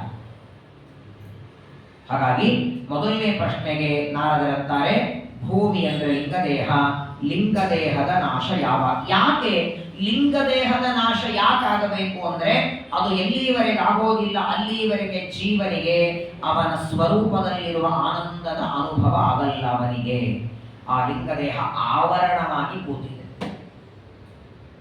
7 ಆವರಣಗಳಲ್ಲಿ ಲಿಂಗದೇಹದ ಒಂದು ಆವರಣ. ಆ ಲಿಂಗದೇಹದ ನಾಶ ಯಾವಾಗ ಅಂತ ಮೊದಲನೇ ಪ್ರಶ್ನೆ. ಎರಡನೇ ಪ್ರಶ್ನೆ, ಒಬ್ಬ ಪುರುಷನ ರಾಜ್ಯ ಯಾವುದು? ಭಗವಂತನ ರಾಜ್ಯ. ಇನ್ನೊಬ್ಬ ದೇವರ ಬರೋದೇ ಇಲ್ಲಲ್ಲ. ಬ್ರಹ್ಮದೇವರನ್ನ ಆರಂಭ ಮಾಡಿ ಎಲ್ಲ ದೇವತೆಗಳು ರಿಟೈರ್ ಆಗ್ತಾರೆ, ಇನ್ನೊಬ್ಬ ದೇವತೆ ಬರ್ತಾರೆ, ದೇವರು ಬರೋದಿಲ್ಲ. ಅನಾದಿ ಕಾಲದಿಂದ ಅನಂತ ಕಾಲದವರೆಗೆ ಜಾಗ್ರತ, ಸ್ವಪ್ನ, ಸುಷುಪ್ತಿ ಎಂಬ 3 ಅವಸ್ಥೆಗಳನ್ನ ಪ್ರೇರಣೆ ಮಾಡುವ ಅವಸ್ಥಾತ್ರಯ ನಿಯಾಮಕನಾದ ಪರಮಾತ್ಮನ ರಾಜ್ಯವೇ ಪ್ರಧಾನವಾದದ್ದು. ಏಕಪುರುಷ ರಾಜ್ಯ, ಒಬ್ಬನೇ ದೇವರು. ಅವನಿಗೆ ಯಾರ ಸಹಾಯ ಬೇಕಾಗಿಲ್ಲ, ಅವನಿಗೆ ಯಾರು ತಲೆ ತುಂಬಬೇಕಾಗಿಲ್ಲ, ಇದನ್ನು ಮಾಡು ಇದನ್ನು ಬೇಡ ಅಂತ ಯಾರು ಹೇಳಬೇಕಾಗಿಲ್ಲ. ಸ್ವತಂತ್ರವಾದ ತನ್ನ ಇಚ್ಛೆಯಿಂದ ಮಾಡ್ತಾನೆ. ಅದು ಏಕಪುರುಷದ ರಾಜ್ಯ. ಒಂದು ಅದೃಷ್ಟವಾದ ಬಿಲ ಇದೆ, ತಿರುಗಿ ಬರದೇ ಇರುವ ಬಿಲ ಅಂದ್ರೆ ಮೋಕ್ಷ. ಹೋಗೋದು ತುಂಬಾ ಕಷ್ಟ. ಅಪರೋಕ್ಷ ಜ್ಞಾನ ಮಾಡಿಕೊಂಡಿರಬೇಕು, ಸಂಚಿತ ಆಗಾಮಿ ಕರ್ಮಗಳು ಹೋಗಿರಬೇಕು, ಪ್ರಾರಬ್ಧ ಹೋಗಿರಬೇಕು, ದೇವರ ಇಚ್ಛೆ ಆಗಬೇಕು, ಆಮೇಲೆ ಕೊಡ್ತಾನೆ. ಆದರೆ ಹೋದರೆ ಮಾತ್ರ ತಿರುಗಿ ಬರೋದಿಲ್ಲ. ಅನೇಕ ವೇಷಗಳನ್ನ ಬದಲಾಯಿಸುವ ಸ್ತ್ರೀ ಅಂದ್ರೆ ಬುದ್ಧಿ.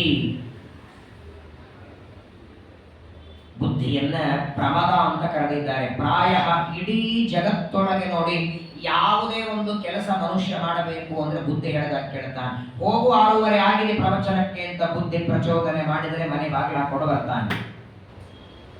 ಬೇಡ ಇವತ್ತು ಪ್ರವಚನ ಇಲ್ಲೇ ಕೂತ್ಕೊಳ್ಳೋಣ ಅಂದ್ರೆ ಸರ್ವತಾ ಮನೆಯಿಂದ ಹೊರ ಬರಲಿಕ್ಕಾಗಲ್ಲ.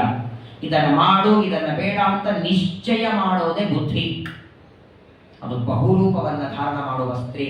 ಎರಡೂ ಕಡೆಗೆ ಹರಿಯುವ ನದಿ ಅಂದ್ರೆ ಜನ್ಮ ಮರಣವೆಂಬ ನದಿ. ಯಾಕೆ? ಜಾತಸ್ಯ ಹಿ ಧ್ರುವೋ ಮೃತ್ಯು ಧ್ರುವಂ ಜನ್ಮ ಮೃತಸ್ಯ. ಸತ್ತವನು ಮತ್ತೆ ಹುಟ್ಟಬೇಕು, ಹುಟ್ಟಿದವನಿಗೆ ಮತ್ತು ಸಾವು. ಆಕಾಶಾತ್ ಪತಿತಂತೋಯಂ ಯಥಾ ಗಚ್ಚತಿ ಸಾಗರಂ. ಭಾಗವತದ 3ನೇ ಸ್ಕಂದದಲ್ಲಿ ಒಂದು ಮಾತು ಬರ್ತದೆ. ದೇವತೆಗಳಿಗೆ ಮನುಷ್ಯರಿಗೆ ಒಂದು ನಿಯಮ. ಮನುಷ್ಯರಲ್ಲಿ ಹಿರಿಯರು ಮೊದಲು ಸಾಯ್ತಾರೆ, ಸಣ್ಣವರು ಆಮೇಲೆ. ನಿಯಮ ಇರೋದು ಹಾಗೆ. ಈಗ ಸಣ್ಣವರ ಮೊದಲು ಹೋಗ್ತಿದ್ದಾರೆ, ಮಾತು ಬೇಡ. ವಾಸ್ತವಿಕ ಇರೋದೇನು? ದೇವತೆಗಳಲ್ಲಿ ಹಾಗಲ್ಲ, ಉಲ್ಟಾ ಇದೆ.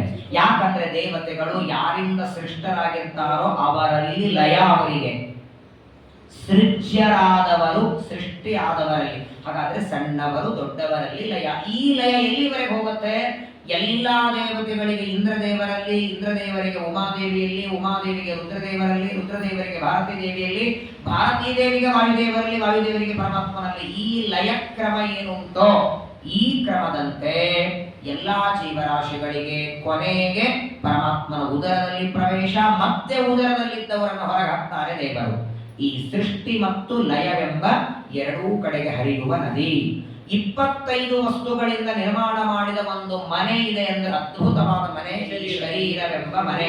ಜ್ಞಾನೇಂದ್ರಿಯ 5, ಕರ್ಮೇಂದ್ರಿಯ 5, 10, ಪಂಚ ತನ್ಮಾತ್ರ 5, ಪಂಚಭೂತಗಳ 20, ಮಹತ್ತತ್ವ ಅಹಂಕಾರ ಬುದ್ಧಿ, ಕೊನೆಯದಾದವನು 25ನೇಯವನು ಜೀವ. 25 ವಸ್ತುಗಳಿಂದ ಕಟ್ಟಿದಂತಹ ಮನೆ. ಇನ್ನ ಯಾವಾಗಲೂ ತಿರುಗುವ ಚಕ್ರ. ಅದು 12 ಮಾಸ, 6 ಋತು, 27 ವಾರ, 15 ತಿಥಿ. ಆ 12 ಮಾಸಗಳಿಗೆ ಚೈತ್ರ ಮಾಸದಿಂದ ಆರಂಭ ಮಾಡಿ ಫಾಲ್ಗುಣ ಮುಗಿದರೆ ಮತ್ತೆ ಶುರುವಾಗೋದೆ ಹೊಸ ಏನಾದ್ರು ಬರ್ತದ? ಸಂವತ್ಸರಗಳ ಚೇಂಜ್ ಆದೀತು. ಪ್ರಭವ, ವಿಭವ, ಶುಕ್ಲ, ಪ್ರಮೋದುತ, ಪ್ರಜೋತ್ಪತ್ತಿ, ಅಂಗೀರಸ, ಶ್ರೀಮುಖ, ಭಾವ, ಯುವ, ಧಾತೃ, ಈಶ್ವರ, ಔದಾರ್ಯ, ಪ್ರಮಾದೆ, ವಿಕ್ರಮ, ಚಿತ್ರಭಾನು, ಸ್ವಭಾನು, ತಾರಣ, ಪಾರ್ಥಿವ, ವ್ಯಯ, ವಿಳಂಬಿ, ವಿಕಾರಿ, ಶಾರ್ವರಿ, ಪ್ಲವ. ಈಗ ವಿಶ್ವ ವಸು ಬಂದೀವಿ ನಾವು. 60 ಸಂವತ್ಸರದಲ್ಲಿ 39ನೇ ಸಂವತ್ಸರ ನಡೀತಿದೆ. ಸಂವತ್ಸರಗಳು ಒಂದಾದ ಮೇಲೆ ಒಂದು ಬರುತ್ತೆ. ಮಾಸ ಅಂತೂ 12 ಇಲ್ಲ, ಫಾಲ್ಗುಣ ಆದ್ಮೇಲೆ ಮತ್ತೆ ಚೈತ್ರನೇ ಬರಬೇಕು. ಹಾಗಾದ್ರೆ ಇದೇನು ಕಾಲಚಕ್ರ ಉಂಟೋ? ಗಡಿಯಾಳದಲ್ಲಿ ಶೆಲ ತೆಗೆದ್ರೆ ಅಲ್ಲೇ ಇಲ್ಲಿ ನಾಳೆ ನೀವು ಬೆಳಗ್ಗೆ ಬಂದ್ರು ಇಷ್ಟೇ ತೋರಿಸುತ್ತೆ 7:20. ಇನ್ನೊಂದು 3 ಗಂಟೆ ಮನೆಗೆ ಹೋಗಿ ಊಟ ಮಾಡಿ ವಾಕಿಂಗ್ ಬಂದು ನೋಡಿ, ಅದರಲ್ಲಿ ಶೆಲ ತೆಗೆದ್ರೆ ನಿಲ್ಲತ್ತೆ. ನಿಲ್ಲದೆ ಇರುವ ಚಕ್ರ ಅಂದ್ರೆ ಕಾಲಚಕ್ರ. ಇನ್ನು ಮೊನ್ನೆ ಪಂಚಾಂಗ ಶ್ರವಣ ಆದಂಗಾಗಿತ್ತಲ್ಲ, ಇನ್ನೊಂದು 3 ದಿನ ಆದ್ರೆ ಮೊದಲನೇ ಮಾಸ ಮುಗಿತಿರಿಗೆ ವಿಶ್ವಾವಸುನಾಮ ಸಂವತ್ಸರದ 2ನೇ ಏಕಾದಶಿ ನಾಳೆ. ಏಕಾದಶಿ, ದ್ವಾದಶಿ, ತ್ರಯೋದಶಿ, ಚತುರ್ದಶಿ, ಅಮಾವಾಸ್ಯೆ ಆದರೆ ಚೈತ್ರ ಮಾಸ. ಎಷ್ಟು ಫಾಸ್ಟ್ ಆಗಿ ಕಾಲಚಕ್ರ ತಿರುಗುತ್ತಾ ಇದೆ. 10 ಪ್ರಶ್ನೆಗಳಿಗೆ ಉತ್ತರ ಕೊಡ್ತಾರೆ. ಆ 10,000 ಜನ ಹರಿಯೇಶ್ವರನ್ನಂತೂ ಮೋಕ್ಷಕ್ಕೆ ಕಳಿಸಿದ್ರು. ಇನ್ನೇನು 1000 ಜನ ಶಬಲಾಶ್ವರ ಇದ್ರಲ್ಲ, ಅವರಿಗೂ ನಾರದರಂದು ಸಂಸಾರಕ್ಕೆಲ್ಲ ಬರೋದು ಮಾಡಬೇಡಿ, ನಿಮ್ಮ ತಂದೆ ಹೇಳ್ದಂಗೆ ಮದುವೆ ಮಾಡಿಕೊಂಡು ಮಕ್ಕಳನ್ನ ಪಡಿಬೇಡಿ, ಮೋಕ್ಷಕ್ಕೆ ಹೋಗಿಬಿಡಿ ಅಂತ ಅವರಿಗೂ ಮೋಕ್ಷ ಮಾರ್ಗವನ್ನ ನಾರದರು ತೋರಿಸಿಬಿಡುತ್ತಾರೆ. ಆದರೆ ಯಾವಾಗ 10,000 ಜನ ಮಕ್ಕಳು ಅರಣ್ಯಕ್ಕೆ ಹೋದರು, ಇರುವಂತಹ 1,000 ಜನ, ಒಟ್ಟಾರೆ 11,000 ಜನ ಮಕ್ಕಳನ್ನ ಪಡೆದರು.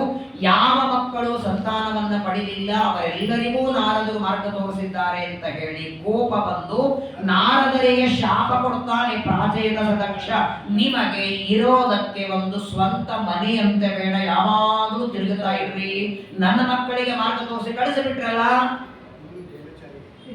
ನಿರಾತಂಕವಾಗಿ ತಿರುಗುತ್ತಾ ಇರ್ರಿ ಅಂದ್ರೆ ನಾರದರ ಅಂದರು ಅದು ಶಾಪ ಅಲ್ಲ, ವರ ಅಂದರು. ಯಾಕಂದ್ರೆ ನಾ ಬೇಡಿದ್ದೆ ಅದು.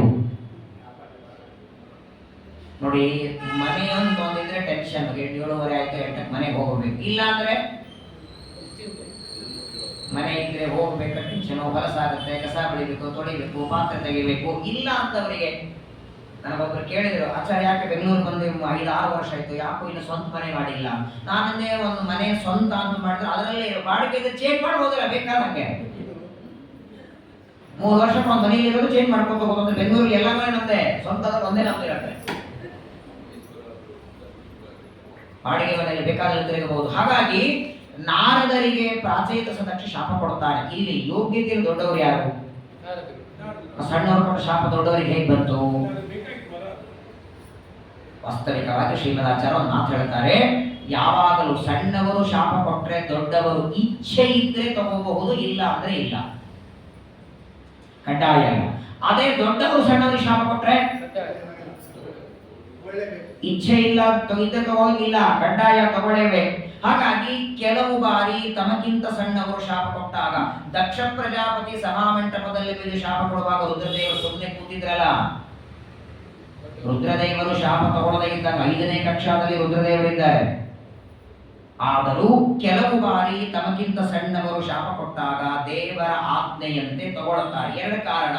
ಒಂದು, ಆ ವ್ಯಕ್ತಿಯ ಸ್ವಲ್ಪ ಪುಣ್ಯ ನಾಶ ಮಾಡಬೇಕು ಅಂತ ಒಂದು ಕಾರಣ.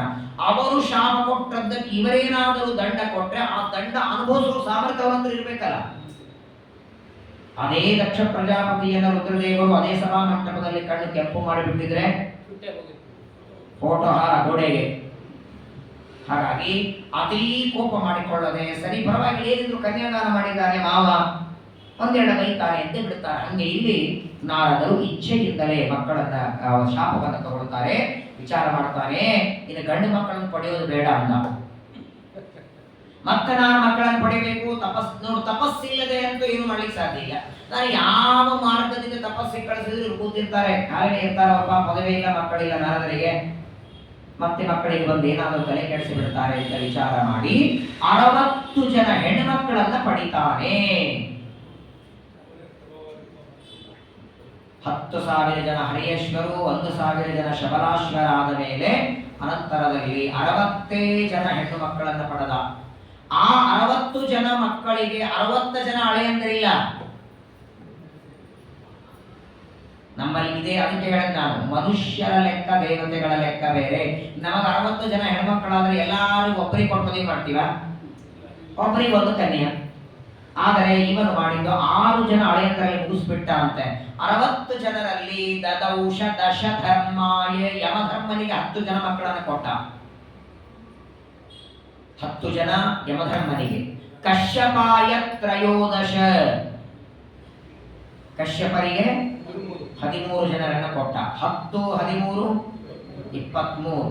ಕಾಲಸ್ಯ ನಯನೇ ಯುಕ್ತಾಹ, ಎಲ್ಲ ಜೀವರಾಶಿಗಳಿಗೆ ಹಗಲು ರಾತ್ರಿಯನ್ನ ಮಾಡುವ ಚಂದ್ರನಿಗೆ 27 ಜನರನ್ನ ಕೊಟ್ಟ. ಅವರೇ ಅಶ್ವಿನಿ, ಭರಣಿ, ಕೃತ್ತಿಕಾ, ರೋಹಿಣಿ, ಮೃಗಶಿರ, ಆರ್ದ್ರ, ಪುನರ್ವಸು, ಪುಷ್ಯ, ಆಶ್ಲೇಷ, ಮಗ, ಚಿತ್ತ, ಸ್ವಾತಿ, ಪೂರ್ವ, ಷಡ, ಉತ್ತರಾಷಾಢ, ಹಸ್ತ, ರೇವತಿ, ಮಗ, ಈ ನಕ್ಷತ್ರಗಳು ಹೇಳ್ತೀವಲ್ಲ, ಅವರು 27 ಜನ. ಎಷ್ಟಾಯ್ತು? ಮೊದಲು 10, ಆಮೇಲೆ 13, ಆಮೇಲೆ 27. ಭೂತ, ಅಂಗಿರ, ಕೃಷ, ಅಶ್ವ, ಕೃಷಾಶ್ವ ಈ 3 ಜನರಿಗೆ ಈ ವಿವರಣ ಕೊಟ್ಟ. ಎಷ್ಟಾಯ್ತು? 4 ಜನ ಉಳಿದ್ರು. ಆ 4 ಜನರನ್ನ ಮತ್ತೆ ಕಶ್ಯಪರಿಗೆ ಕೊಟ್ಟ. ಒಟ್ಟಾರೆ ಕಶ್ಯಪರಿಗೆ 17 ಜನ ಮಡದಿಯರು. 17 ಜನ ಕಶ್ಯಪರಿಗೆ, 27 ಜನ ಚಂದ್ರನಿಗೆ, ಆಮೇಲೆ ಯಮಧರ್ಮನಿಗೆ 10 ಜನ, ಭೂತ, ಅಂಗಿರ, ಕೃಷ ಅನ್ನುವರಿಗೆ 2, 6 ಜನ ಅಳೆಯೊಂದರಲ್ಲಿ 60 ಜನರನ್ನ ವಿವಾಹ ಮಾಡಿಕೊಟ್ಟು ಬಿಡುತ್ತಾನೆ ಪ್ರಾಚೇತಸ ದಕ್ಷ. ಅಲ್ಲೇನಾಗತ್ತಂದ್ರೆ ಎಲ್ಲರಲ್ಲಿ ಸಂತಾನ ಆಯಿತು ನೋಡಿ. ನಾಮಧೇಯಾನ್ಯಮೂಷಾಂ ತ್ವಾಂ ಸಾಪತ್ಯಾನಾಂ ಪ್ರವೇಶ್ರುಣು. ಈ ಏನು ಯಮಧರ್ಮನಿಗೆ 10 ಜನ ಅಥವಾ 17 ಜನ ಕಶ್ಯಪರಿಗೆ, ಆ 17 ಜನರ ಹೆಸರು, ಚಂದ್ರನಿಗೆ ಕೊಟ್ಟ 27 ಜನ, ಅವರಲ್ಲಿ ಹುಟ್ಟಿದ ಮಕ್ಕಳ ಹೆಸರು ಎಲ್ಲ ಹೇಳ.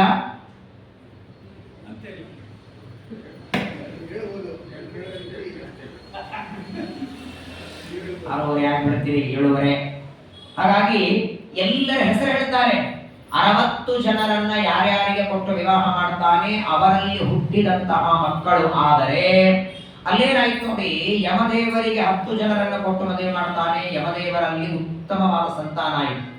ಚಂದ್ರನಿಗೆ ಕೊಟ್ಟಂತಹ 27 ಜನರಲ್ಲಿ ಚಂದ್ರ ರೋಹಿಣಿ ಮೇಲೆ ಮಾತ್ರ ಪ್ರೀತಿ ಮಾಡ್ತಿದ್ದ. 26 ಜನ ಸ್ತ್ರೀಯರನ್ನ ಮಾತಾಡಿಸ್ತಾನೆ ಇರಲಿಲ್ಲ, ಸುಮ್ಮನೆ ವಿವಾಹ ಮಾಡ್ಕೊಂಡಿದ್ದ.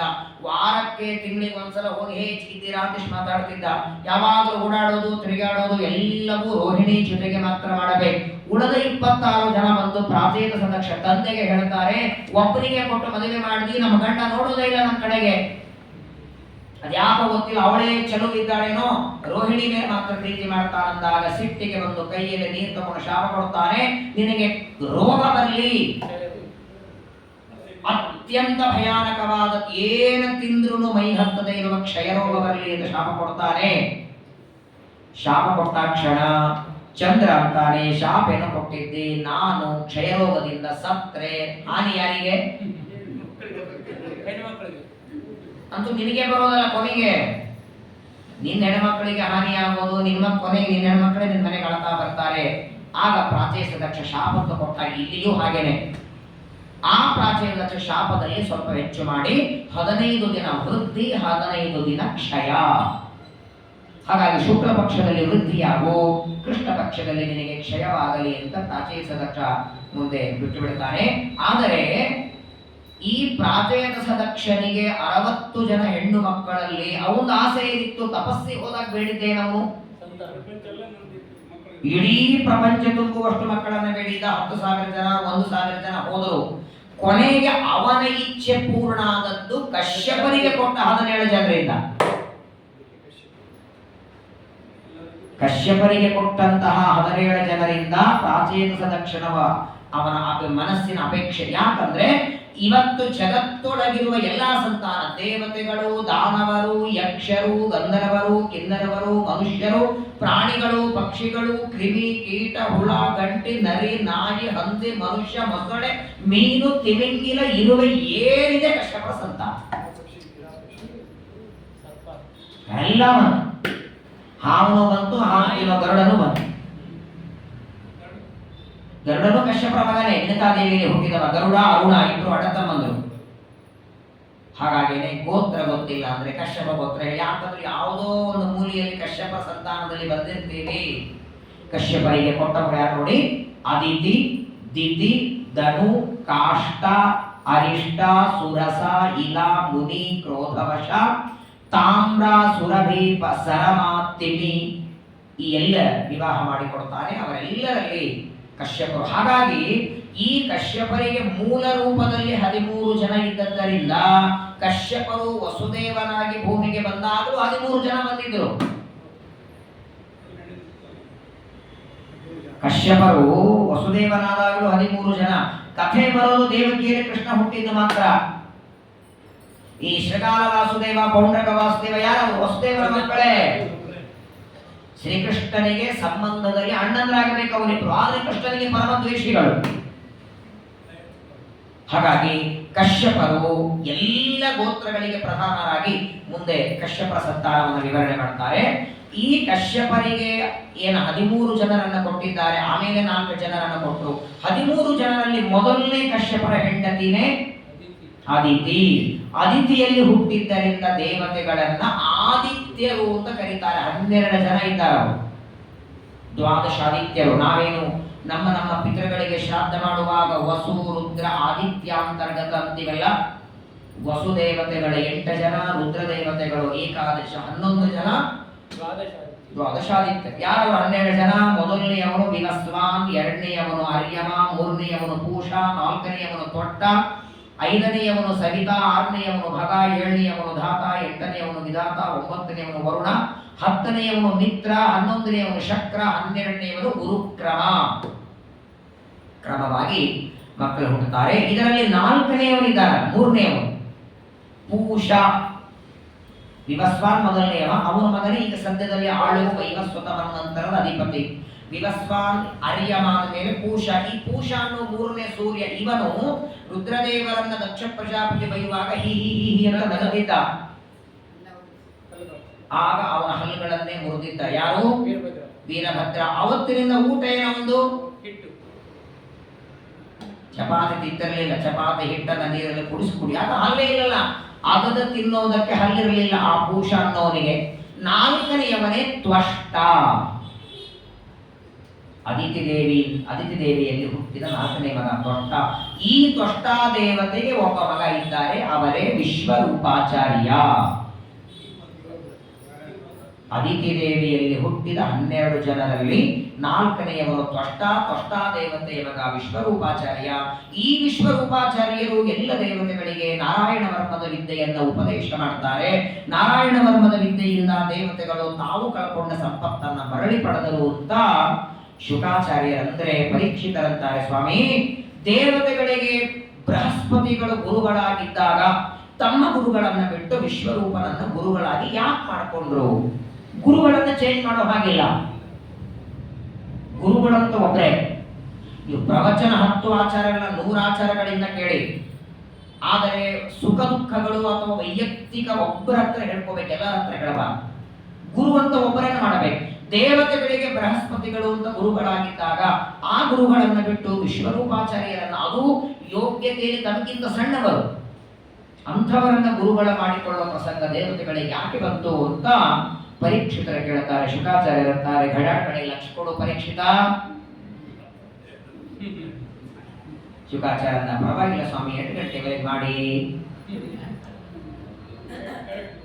8 ಗಂಟೆವರೆಗೆ ಮಾಡಿ. ಹೇಗೋ ದಶಮಿ ಇದೆ, ನಾಡಂತೂ ಇನ್ನೂ ಏಕಾದಶಿ ಇದೆ, ಹಂಗೆ ಹರಿವಾಸರ ಅಂತೇಳಿ ಬಂದಿಲ್ಲ. ಹಾಗಾಗಿ ಇವತ್ತು ನಾರಾಯಣ ಧರ್ಮದ ವಿದ್ಯೆ ಉಪದೇಶ ಆಗಲೇಬೇಕು. ಮೊದಲು ಶುಕಾಚಾರ್ಯರು ದೇವತೆಗಳ ಗುರುಗಳಾದ ಬೃಹಸ್ಪತಿಗಳನ್ನ ಬಿಟ್ಟು ವಿಶ್ವರೂಪನನ್ನ ಗುರುಗಳಾಗಿ ಮಾಡಿಕೊಳ್ಳೋದಕ್ಕೆ ಕಾರಣವನ್ನು ಮೊದಲು ಹೇಳ್ತಾರೆ. ಒಂದ್ಸಲ ಏನಾಯ್ತು, ಸ್ವರ್ಗ ಲೋಕದಲ್ಲಿ ಒಂದು ಸಂಗೀತ ಕಾರ್ಯಕ್ರಮವನ್ನು ಆಯೋಜನೆ ಮಾಡುತ್ತಾರೆ. ಆಗಾಗ ನಡೀತಿರ್ತದಲ್ಲಿ ಬೇರೆ ಬೇರೆ ಬೇರೆ ಕಾರ್ಯಕ್ರಮಗಳು. ಒಂದು ಬಾರಿ ಇಂದ್ರದೇವರು ಎಲ್ಲ ತಮ್ಮ ಅಪ್ಸರಾ ಸ್ತ್ರೀಯರನ್ನ ಕರೆದು ತಾವು ಅಧ್ಯಕ್ಷರಾಗಿ ಕೂತ್ಕೊಂಡಿದ್ದಾರೆ. ದೇವತೆಗಳೆಲ್ಲ ಕೂತಿದ್ದಾರೆ, ಒಳ್ಳೆ ಸಂಗೀತದ ಸಂಭ್ರಮ, ಹಾಡ್ತಾರೆ, ಕುಡಿತಾರೆ, ವಾದ್ಯಗಳೆಲ್ಲ ಬಾರಿಸ್ತಿದ್ದಾರೆ. ಅಷ್ಟು ಚೆನ್ನಾಗಿ ಸಂಗೀತದ ಕಾರ್ಯಕ್ರಮ ನಡೆದಾಗ ಅಲ್ಲಿಗೆ ಗುರುಗಳು ಬರ್ತಾರೆ, ಬೃಹಸ್ಪತಿಗಳು. ಸಾಮಾನ್ಯವಾಗಿ ನಾವು ಏನೇ ಕಾರ್ಯಕ್ರಮ ಮಾಡಿದ್ರು ಒಂದು ಆಸನ ಅಂತ ಗುರುಗಳಿಗೆ ಇಟ್ಟಿರಬೇಕು. ಕೊನೆ ಪಕ್ಷ ಆಗ ಇಡ್ಲಿಲ್ಲ ಅಂದ್ರೂ ಅವರು ಬಂದ ಮೇಲಾದ್ರೂ ಆಸನ ಕೊಡಬೇಕು. ಬೃಹಸ್ಪತ್ಯಾಚಾರ್ಯರು ಸಭಾ ಮಂಟಪಕ್ಕೆ ಬರ್ತಾರೆ, ಅಲ್ಲಿ ನಡೆದ ಸಂಗೀತ ನೋಡ್ತಾರೆ, ಇಂದ್ರನ ಜೊತೆಗೆ ಮಾತಾಡಿಸ್ತಾರೆ. ಇಂದ್ರ ಅಂತಾರೆ, ಎಲ್ಲಿ ನಾನು ಬಂದದ್ದನ್ನ ನೋಡಿ ಇಂದ್ರ ಎದ್ದು ಆಸನ ಕೊಡ್ತಾನೆ ಅಂತ ನೋಡಿದ್ರು ಮಾತಾಡಲಿಲ್ಲ, ನೋಡ್ಲಿಲ್ಲ, ಮುಳುಗಿಬಿಟ್ಟಿದ್ದ ಇಂದ್ರ. ಆ ಸಂಗೀತದೊಳಗೆ ಮುಳುಗಿ ಬಿಟ್ಟದ್ದರಿಂದ ಕೋಪ ಬಂತು ಬೃಹಸ್ಪತಿಗಳಿಗೆ. ಯಾವ ಸ್ಥಳದಲ್ಲಿ ನನಗೆ ಆಸನ ಇಲ್ಲ, ಮರ್ಯಾದೆ ಇಲ್ಲ, ಇಲ್ಲಿ ನಾನು ಯಾಕಿರೋದು ಅಂತ ಅಷ್ಟಕ್ಕೆ ಮಾತ್ರ ಕೋಪ ಮಾಡ್ಕೊಳ್ಳಿಲ್ಲ ಅವರು. ಆ ಸಿಟ್ಟಿನ ಜೊತೆಗೆ ಶಾಪನು ಕೊಟ್ರಂತೆ ದೇವತೆಗಳಿಗೆ. ಇದೆಲ್ಲ ನಡೀತಾ ಇರ್ತದೆ ದೇವತೆಗಳಲ್ಲಿ. ಯಾವ ಐಶ್ವರ್ಯದ ಮದದಿಂದ ದೇವಲೋಕದ ದೇವೇಂದ್ರ ನಾನ್ಯಾರಿಗೆ ತಲೆ ಬಾಗಬೇಕಾಗಿಲ್ಲ ಅನ್ನುವ ದುರಹಂಕಾರದಿಂದ ನಾನು ಬಂದಾಗ ಎದ್ದು ನಿಂತು ಆಸನ ಕೊಡದೇ ಇದ್ದದ್ದರಿಂದ ಇಂಥ ಸಮಗ್ರವಾದ ಸಂಪತ್ತು ದೈತ್ಯರು ಅಪಹಾರ ಮಾಡ್ಕೊಂಡು ಹೋಗಲಿ, ಸಂಪತ್ತಿನ ಮೂಲಕ ಅಹಂಕಾರ ತೋರಿಸಿದ್ದರಿಂದ ಸಂಪತ್ತು ಕಳತನಾಗಲಿ ಅಂತ ಶಾಪವನ್ನ ಕೊಟ್ಟು ಅಲ್ಲಿಂದ ಹೊರಟಿದ್ದಾರೆ ಬೃಹಸ್ಪತಿಗಳು. ಇಂದ್ರ ಒಬ್ಬನೇ ಕೂತಿರ್ಲಿಲ್ಲ ಅಲ್ಲಿ. ಯಾರ್ಯಾರಿದ್ರೆ ನೋಡಿ, ವಿಶ್ವೇ ದೇವೈಶ್ಚ ಸಾಧ್ಯೈಶ್ಚ ನಾಸತ್ಯಾಭ್ಯಾಂ ಪರಿವ್ರತಃ. ವಿಶ್ವ ದೇವತೆಗಳಿದ್ದಾರೆ, ಸಾಧ್ಯ ದೇವತೆಗಳಿದ್ದಾರೆ, ಸಿದ್ಧರು, ಚಾರಣರು, ಗಂಧರ್ವರು ಎಲ್ಲ ಇದ್ದಾರೆ, ಋಷಿ ಮುನಿಗಳು, ವಿದ್ಯಾಧರರಿದ್ದಾರೆ, ಕಿನ್ನರರಿದ್ದಾರೆ, ಗಂಧರ್ವರಿದ್ದಾರೆ. ಇವರೆಲ್ಲರೂ ಕೂತಂತಹ ಸಭೆಯೊಳಗೆ ಆಚಾರ್ಯರಾದಂತಹ ಬೃಹಸ್ಪತಿಗಳಿಗೆ ಯಾವಾಗ ಅನಾದರ ಆಯಿತೋ ಆದರ ಗೌರವ ಸಿಗದೇ ಇದ್ದದ್ದರಿಂದ ಶಾಪ ಕೊಟ್ಟು ಅವರು ಹೋದ ಮೇಲೆ ಸ್ವಲ್ಪ ಹೊತ್ತಾದ ಮೇಲೆ ಇಂದ್ರನಿಗೆ ಗೊತ್ತಾಯಿತು ಗುರುಗಳು ಬಂದದ್ದು, ತಾವು ಅವರಿಗೆ ಅನಾದರ ಮಾಡಿದ್ದು, ಆದರ ಮಾಡಿಕೊಳ್ಳದೇ ಇರದ್ದು ಮಾತ್ರವಲ್ಲ, ಗುರುಗಳು ಶಾಪ ಕೊಟ್ಟಿದ್ದಾರೆ, ಸಂಪತ್ತೆಲ್ಲ ದೈತ್ಯರು ಅಪಹಾರ ಮಾಡಲಿ. ಕ್ಷಣ ಮಾತ್ರದಲ್ಲಿ ಇಂದ್ರದೇವರು ಓಡಿ ಬರ್ತಾರೆ, ಬೃಹಸ್ಪತಿಗಳ ಪಾದಕ್ಕೆ ಬೀಳ್ತಾರೆ, ಕ್ಷಮೆ ಬೇಡುತ್ತಾರೆ. ಗುರುಗಳ ಅವಮಾನ ಆಗಿದೆ, ಗುರುಗಳ ತಿರಸ್ಕಾರ ಆಗಿದೆ, ಇನ್ನೊಮ್ಮೆ ಈ ರೀತಿ ಮಾಡಲ್ಲ ಅಂತ ಎಷ್ಟು ಬೇಡಿಕೊಂಡರೂ ಕೂಡ ಬ್ರಹ್ಮ ಕೇಳಲಿಲ್ಲ. ಬೃಹಸ್ಪತಿಗಳು ಶಾಪ ಅಂತ ಕೊಟ್ಟಾಗಿದೆ. ಆ ಬೃಹಸ್ಪತಿ ಆಚಾರ್ಯರ ಕೊಟ್ಟ ಶಾಪದಂತೆ ಎಲ್ಲ ದೇವಲೋಕದ ಸಂಪತ್ತು ಐಶ್ವರ್ಯವನ್ನೇ ದೈತ್ಯರು ಅಪಹಾರ ಮಾಡ್ತಾರೆ. ದಾರಿ ಇಲ್ಲದೆ ಬ್ರಹ್ಮದೇವರ ಹತ್ರ ಬಂದರು ಇಂದ್ರದೇವರು. ಏನ್ ಮಾಡಬೇಕು ಗೊತ್ತಾಗದೆ ಬ್ರಹ್ಮದೇವರ ಹತ್ರ ಬಂದು ಎಲ್ಲ ಹೇಳಿದರು. ಹೀಗೆ ನಮ್ಮಿಂದ ಗುರುಗಳ ಅವಮಾನ ಆದದ್ದಕ್ಕೆ ಬೃಹಸ್ಪತಿಗಳು ಗುರು ಸ್ಥಾನವೇ ಬಿಟ್ಟಿದ್ದಾರೆ. ನಾನಿಗೆ ಗುರುಗಳೇ ಅಲ್ಲ ಅಂತ ನಮ್ಮನ್ನ ಒಂದು ರೀತಿಯಲ್ಲಿ ದೂರ ಮಾಡಿದ್ದಾರೆ. ಈಗ ದೈತ್ಯರಿಂದ ಮತ್ತೆ ನಾವು ಸಂಪತ್ತು ಪಡೆಯೋದು ಹೇಗೆ ಅಂದಾಗ ಬ್ರಹ್ಮದೇವರಂತಾರೆ, ಅಹೋಮತ ಸುರಶ್ರೇಷ್ಠ ಯಭದ್ರಂವಾ ಕೃತಂ ಮಹತ್. ಬಹಳ ದೊಡ್ಡ ತಪ್ಪು ಮಾಡಿದೆ ಅಂತ ಬ್ರಹ್ಮದೇವ ಮೊದಲು. ಏನಿದ್ರೇನು ಗುರುಗಳ ಅನುಗ್ರಹ ಅಂತ ಒಂದು ಬೇಕಲ್ಲ. ನಿಮ್ಮಿಂದ ತಿಳಿಯದೋ ಗುರುಗಳ ಅವಮಾನ ಅಂತೂ ಆಗಿದೆ. ಸರಿ, ಬೃಹಸ್ಪತಿಗಳ ಕೋಪ ಕಮ್ಮಿಯಾಗುವವರೆಗೆ ನೀವು ಅವರ ಹತ್ರ ಹೋಗಬೇಡಿ. ಸ್ವಲ್ಪ ಕೋಪ ಶಾಂತ ಆದ ಮೇಲೆ ಅವರು ಮತ್ತೆ ಬರ್ತಾರೆ. ಆದರೆ ಈಗ ಸದ್ಯದಲ್ಲಿ ಕಳೆದ ಹೋದ ನಿಮ್ಮ ಸಂಪತ್ತು, ದೈತ್ಯರು ಅಪಹಾರ ಮಾಡಿಕೊಂಡು ಹೋದ ಸಂಪತ್ತು ಮರಳಿ ಪಡೆಯುವುದಕ್ಕೆ ಯುದ್ಧ ಮಾಡಿ ಪಡಿಬೇಡಿ. ಯುದ್ಧದಿಂದ ನಿಮಗೆ ಸಂಪತ್ತು ಸಿಗೋದಲ್ಲ, ಮಂತ್ರದಿಂದ ಸಂಪತ್ತನ್ನ ಪಡೆಯಬಹುದು ನೀವೆಲ್ಲ ಅಂತಾರೆ. ದೈತ್ಯರನ್ನ ಗೆಲ್ಲೋದಕ್ಕೆ ಕೇವಲ ಅಸ್ತ್ರಶಸ್ತ್ರ ಬೇಡ, ನಿಮಗೊಂದು ಮಂತ್ರವನ್ನ ಉಪದೇಶ ಮಾಡ್ತಾರೆ. ನಾನಲ್ಲ, 12 ಜನ ಸೂರ್ಯರಲ್ಲಿ 4ನೆಯವನು ತ್ವಷ್ಟ. ಆ ತ್ವಷ್ಟ ದೇವತೆಗೆ ವಿಶ್ವರೂಪ ಅಂತ ಒಬ್ಬ ಮಗ ಇದ್ದಾರೆ. ಅವರ ಹತ್ರ ಹೋಗಿ ನೀವು ಅವರ ಹತ್ರ ಒಂದು ಉತ್ತಮವಾದ ವಿದ್ಯೆ ಇದೆ, ನಾರಾಯಣ ವರ್ಮ ಅಂತ, ಅದನ್ನ ಉಪದೇಶ ಪಡೆಯಿರಿ. ಆ ನಾರಾಯಣ ವರ್ಮದ ಅನುಷ್ಠಾನ ಮಾಡಿ ನಿಮ್ಮ ಸಂಪತ್ತು ಮರಳಿ ಬರ್ತದೆ. ಬ್ರಹ್ಮದೇವರಿಗೆ ನಮಸ್ಕಾರ ಮಾಡಿ ಎಲ್ಲ ದೇವತೆಗಳು ವಿಶ್ವರೂಪಾಚಾರ ಮನೆಗೆ ಬಂದರು. ಅವರು ಪಾಪ ನೋಡಿ ಏನೋ ಸ್ನಾನ ಸಂಧ್ಯಾ ವಂದನೆ ಪೂಜಾ ಮಾಡ್ತಾ ಮನೆಯಲ್ಲಿದ್ರು. ಈಗ ಹೇಳದೆ ಕೇಳದೆ ಒಮ್ಮೆ ಸ್ವಾಮಿ ಮನೆಗೆ ಬಂದ್ರೆ ಹೆಂಗಾಗುತ್ತೆ? ಕರದ ಮೇಲೆ ಬರೋದೇ ಕಷ್ಟ, ಆ ಮಾತು ಬೇರೆ. ಏನೋ ನಿಮ್ಮ ಮಟ್ಟಕ್ಕೆ ನೀವು ಪಾಪ ಪೂಜೆ ಮಾಡ್ಕೊಂಡು ಕೂತಿರ್ತೀವಿ, ಸಡನ್ಲಿ ಬಂದ್ರೆ ಏನ್ ಮಾಡ್ಬೇಕು ಅಂತ ಗೊತ್ತಾಗಲ್ಲ. ಎದುರುಗಡೆ ನಿಂತು ಸ್ವಾಮಿಗಳು ಏನಪ್ಪ ನೀ ಕೃಷ್ಣಾಚಾರ್ಯ ಮಗ ಅಂತ ಕೇಳಿದ್ರೆ ಹೌದು ಅನ್ಲಿಕ್ಕೂ ಬಹಳ ಏನು ನಮ್ಮ ಜೊತೆ ಸ್ವಾಮಿ ಮಾತಾಡ್ತಾ ಖುಷಿ ಒಳಗಿರ್ತಾನ ನಾವು. ಕೃಷ್ಣಾಚಾರ್ಯ ಮಗನೋ ರಾಮಾಚಾರ್ಯ ಮಗನೋ ಹೌದು ಸ್ವಾಮಿ ಅಂದ್ಬಿಡ್ತಾರೆ. ಸ್ವಾಮಿಗಳ ಅಂತಾರೆ ಹಿಂದಿನ ಸಲ ಬಂದ ರಾಮಾಚಾರ್ಯ ಮಗ ಅಂದಿದ್ದಾರೆ, ಹೌದು ಸ್ವಾಮಿ ಅಂತ. ಈ ಕೃಷ್ಣಾಚಾರ್ಯ ಮಗ ಅಂತಿಲ್ವ? ಅವರಪ್ಪ ಬೇರೆ ಇಲ್ಲ, ರಾಮಕೃಷ್ಣ ಒಬ್ಬನೇ ಆಗ್ಲಿ. ಜ್ಞಾನಿಗಳ ದೊಡ್ಡವರು ಒಬ್ಬರೇ ಯಾರೋ ನಮ್ಮನೆ ಕರೆಯದೆ ಅಕಸ್ಮಾತ್ ಬಂದ್ರೆ ಏನ್ ಆಚಾರೊಮ್ಮೆ ಬಂದ್ರು ಗಾಬರಿ ಆಗತ್ತೆ.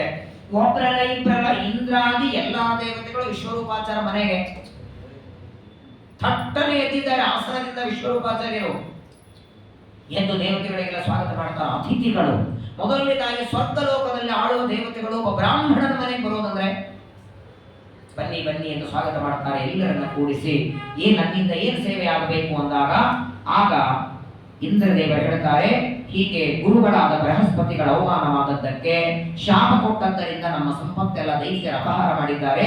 ಆ ಸಂಪತ್ತು ಮರಳಿ ಬರೋದಕ್ಕೆ ನಿಮ್ಮಲ್ಲಿ ಇರುವಂತಹ ಒಂದು ವಿದ್ಯೆಯನ್ನ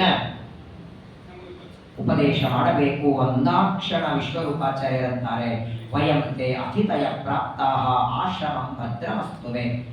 ನಮ್ಮ ಮನೆಗೆ ಬಂದಿದ್ದೀರಿ, ಅತಿಥಿಗಳಾಗಿ ಬಂದಿದ್ದೀರಿ. ಕರೆಯದೇ ಬರೋರನ್ನೇ ಅತಿಥಿಗಳನ್ನು, ಬನ್ನಿ ಅಂತ ಕರೆದ ಮೇಲೆ ಬರೋರನ್ನ ಅಭ್ಯಾಗತ ಅಂತಾರೆ. ನಾನು ಕರೆಯದೇ ಬಂದಿದ್ದೀರಿ, ಮೇಲಾಗಿ ದೇವತೆಗಳು ನೀವು ಎಲ್ಲರಿಗೆ ಜ್ಞಾನ ಕೊಡೋರು, ನೀವು ಯಾರ ಹತ್ರ ಕೈ ಚಾಚೋರಲ್ಲ.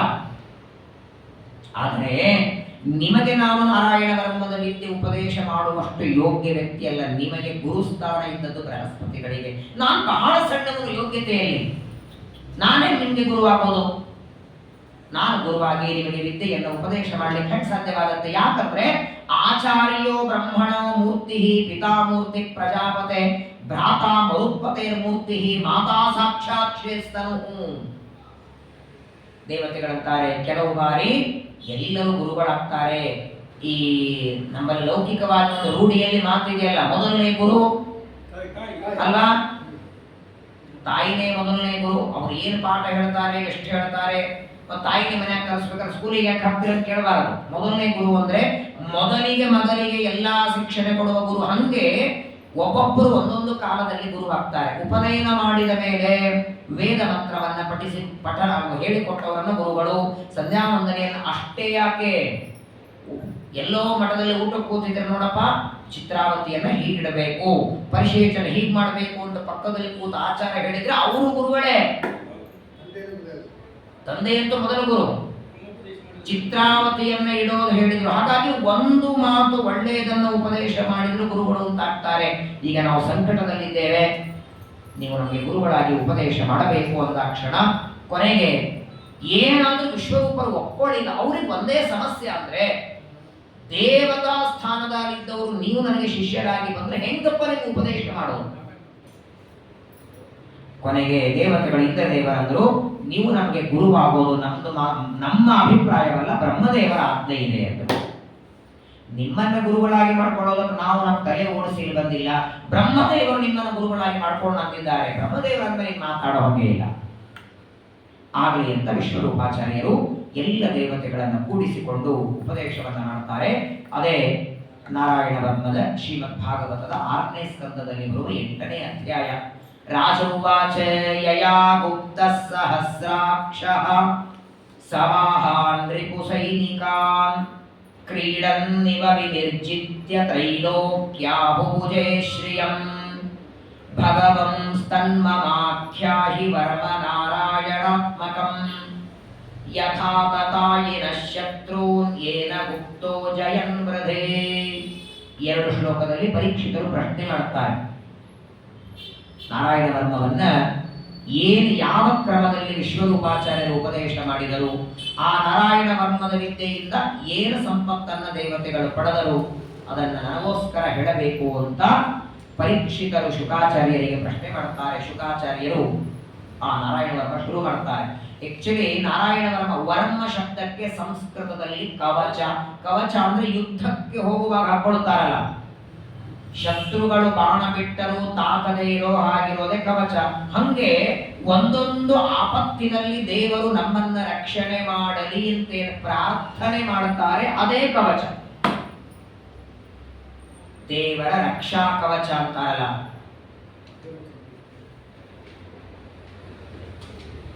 ಜಮೀವಾರ, ಜಗತ್ತನ್ನ ನಿಶ್ಚಯವಾಗಿ ಗೆಲ್ಲೋದಕ್ಕೆ ವಾಯುದೇವರ ರಕ್ಷಾ ಕವಚ, ಆದರೆ ಜನಿವಾರ. ಅದಕ್ಕೆ ವಾಯುದೇವರು ಬರ್ತಾರೆ ನೋಡಿ ಸ್ವಲ್ಪ ದಿನದಲ್ಲಿ.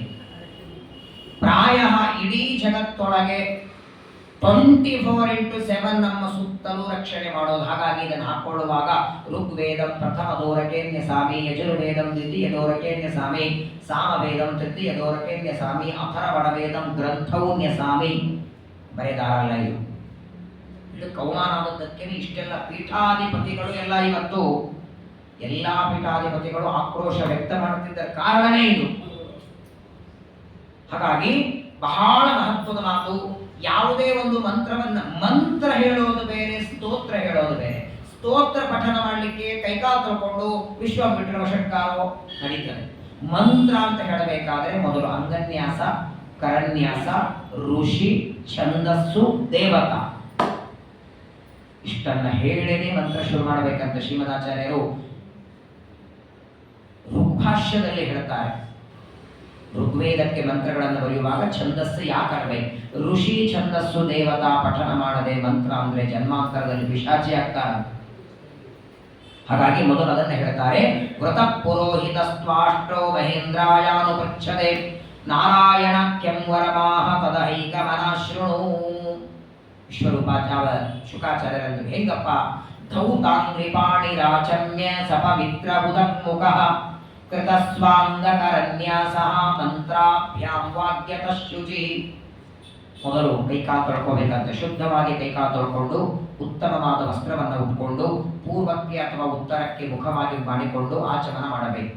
ಆಚಮನ ಮಾಡಿ ಸಂಕಲ್ಪ ಮಾಡಬೇಕು. ಪ್ರಾಣಾಯಾಮ ಮಾಡುವಾಗ ಓಂ ವಿಂ ವಿಷ್ಣವೇ ನಮಃ 6 ಅಕ್ಷರದ ವಿಷ್ಣು ಮಂತ್ರವನ್ನು ಜಪ ಮಾಡ್ತಾ ಪಾರಾಯಣವನ್ನ ಮಾಡಿ ಅದು ಪ್ರಾಣಾಯಾಮವನ್ನ ಮಾಡಿ, ಪ್ರಾಣಾಯಾಮದ ನಂತರದಲ್ಲಿ ಪಾದಯೋರ್ ಜಾನುನೋರ್ ಊರ್ವೋ ಉದರೇ ರಧಿ ಉರಸಿ ಮುಖೇ ಶಿರಸ್ಯಾನುಪೂರ್ವ್ಯ ಓಂಕಾರಾದೀನಿ ವಿನ್ಯಸೆ. ಓಂ ಅಂತ ಪಠನ ಮಾಡ್ತಾ ಪಾದಗಳಲ್ಲಿ ಜಾನು ಅಂದ್ರೆ ಮೊಳಕಾಲು, ಊರು ಅಂದ್ರೆ ತೊಡೆ, ಊರು ಅಂದ್ರೆ ಹೊಟ್ಟೆ, ಹೃದಯ ಅಂದ್ರೆ ಹೃದಯದಲ್ಲಿ, ವಕ್ಷಸ್ಥಳದಲ್ಲಿ, ಮುಖದಲ್ಲಿ ಎಲ್ಲಾ ಕಡೆಗೆ ಓಂಕಾರವನ್ನ ಪಠನ ಮಾಡ್ತಾ ನ್ಯಾಸ. ಯಾವುದೇ ಜಪ ಮಾಡುವಾಗ 2 ಇರುತ್ತೆ, ಅಂಗನ್ಯಾಸ ಕರನ್ಯಾಸ. ನ್ಯಾಸ ಶಬ್ದಕ್ಕೆ ಇಡೋದು ಅಂದ್ರೆ ಅಲ್ಲಿದ್ದಾರೆ ಅಂತ ಚಿಂತನ. ಅಂಗಗಳಲ್ಲಿದ್ದ ದೇವತೆಗಳ ಚಿಂತನ ಅಂಗನ್ಯಾಸ, ಕೈಗಳಲ್ಲಿದ್ದ ದೇವತೆಗಳ ಚಿಂತನ ಕರನ್ಯಾಸ. ಇದು ಗಾಯತ್ರಿ ಮಂತ್ರಕ್ಕೂ ಬರ್ತದೆ.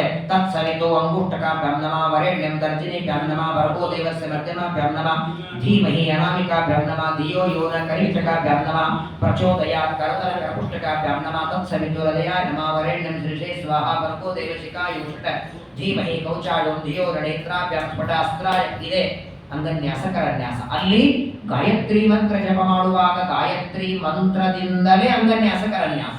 ಇಲ್ಲಿ 8 ಅಕ್ಷರದ ನಾರಾಯಣ ಮಂತ್ರದಿಂದ ಓಂ ನಮೋ ನಾರಾಯಣ ಏತಿ ವಿಪರ್ಯಯ ಮತಾಪಿವಾ ಕರನ್ಯಾಸಂ ತತಃ ಕುರ್ಯಾತ್.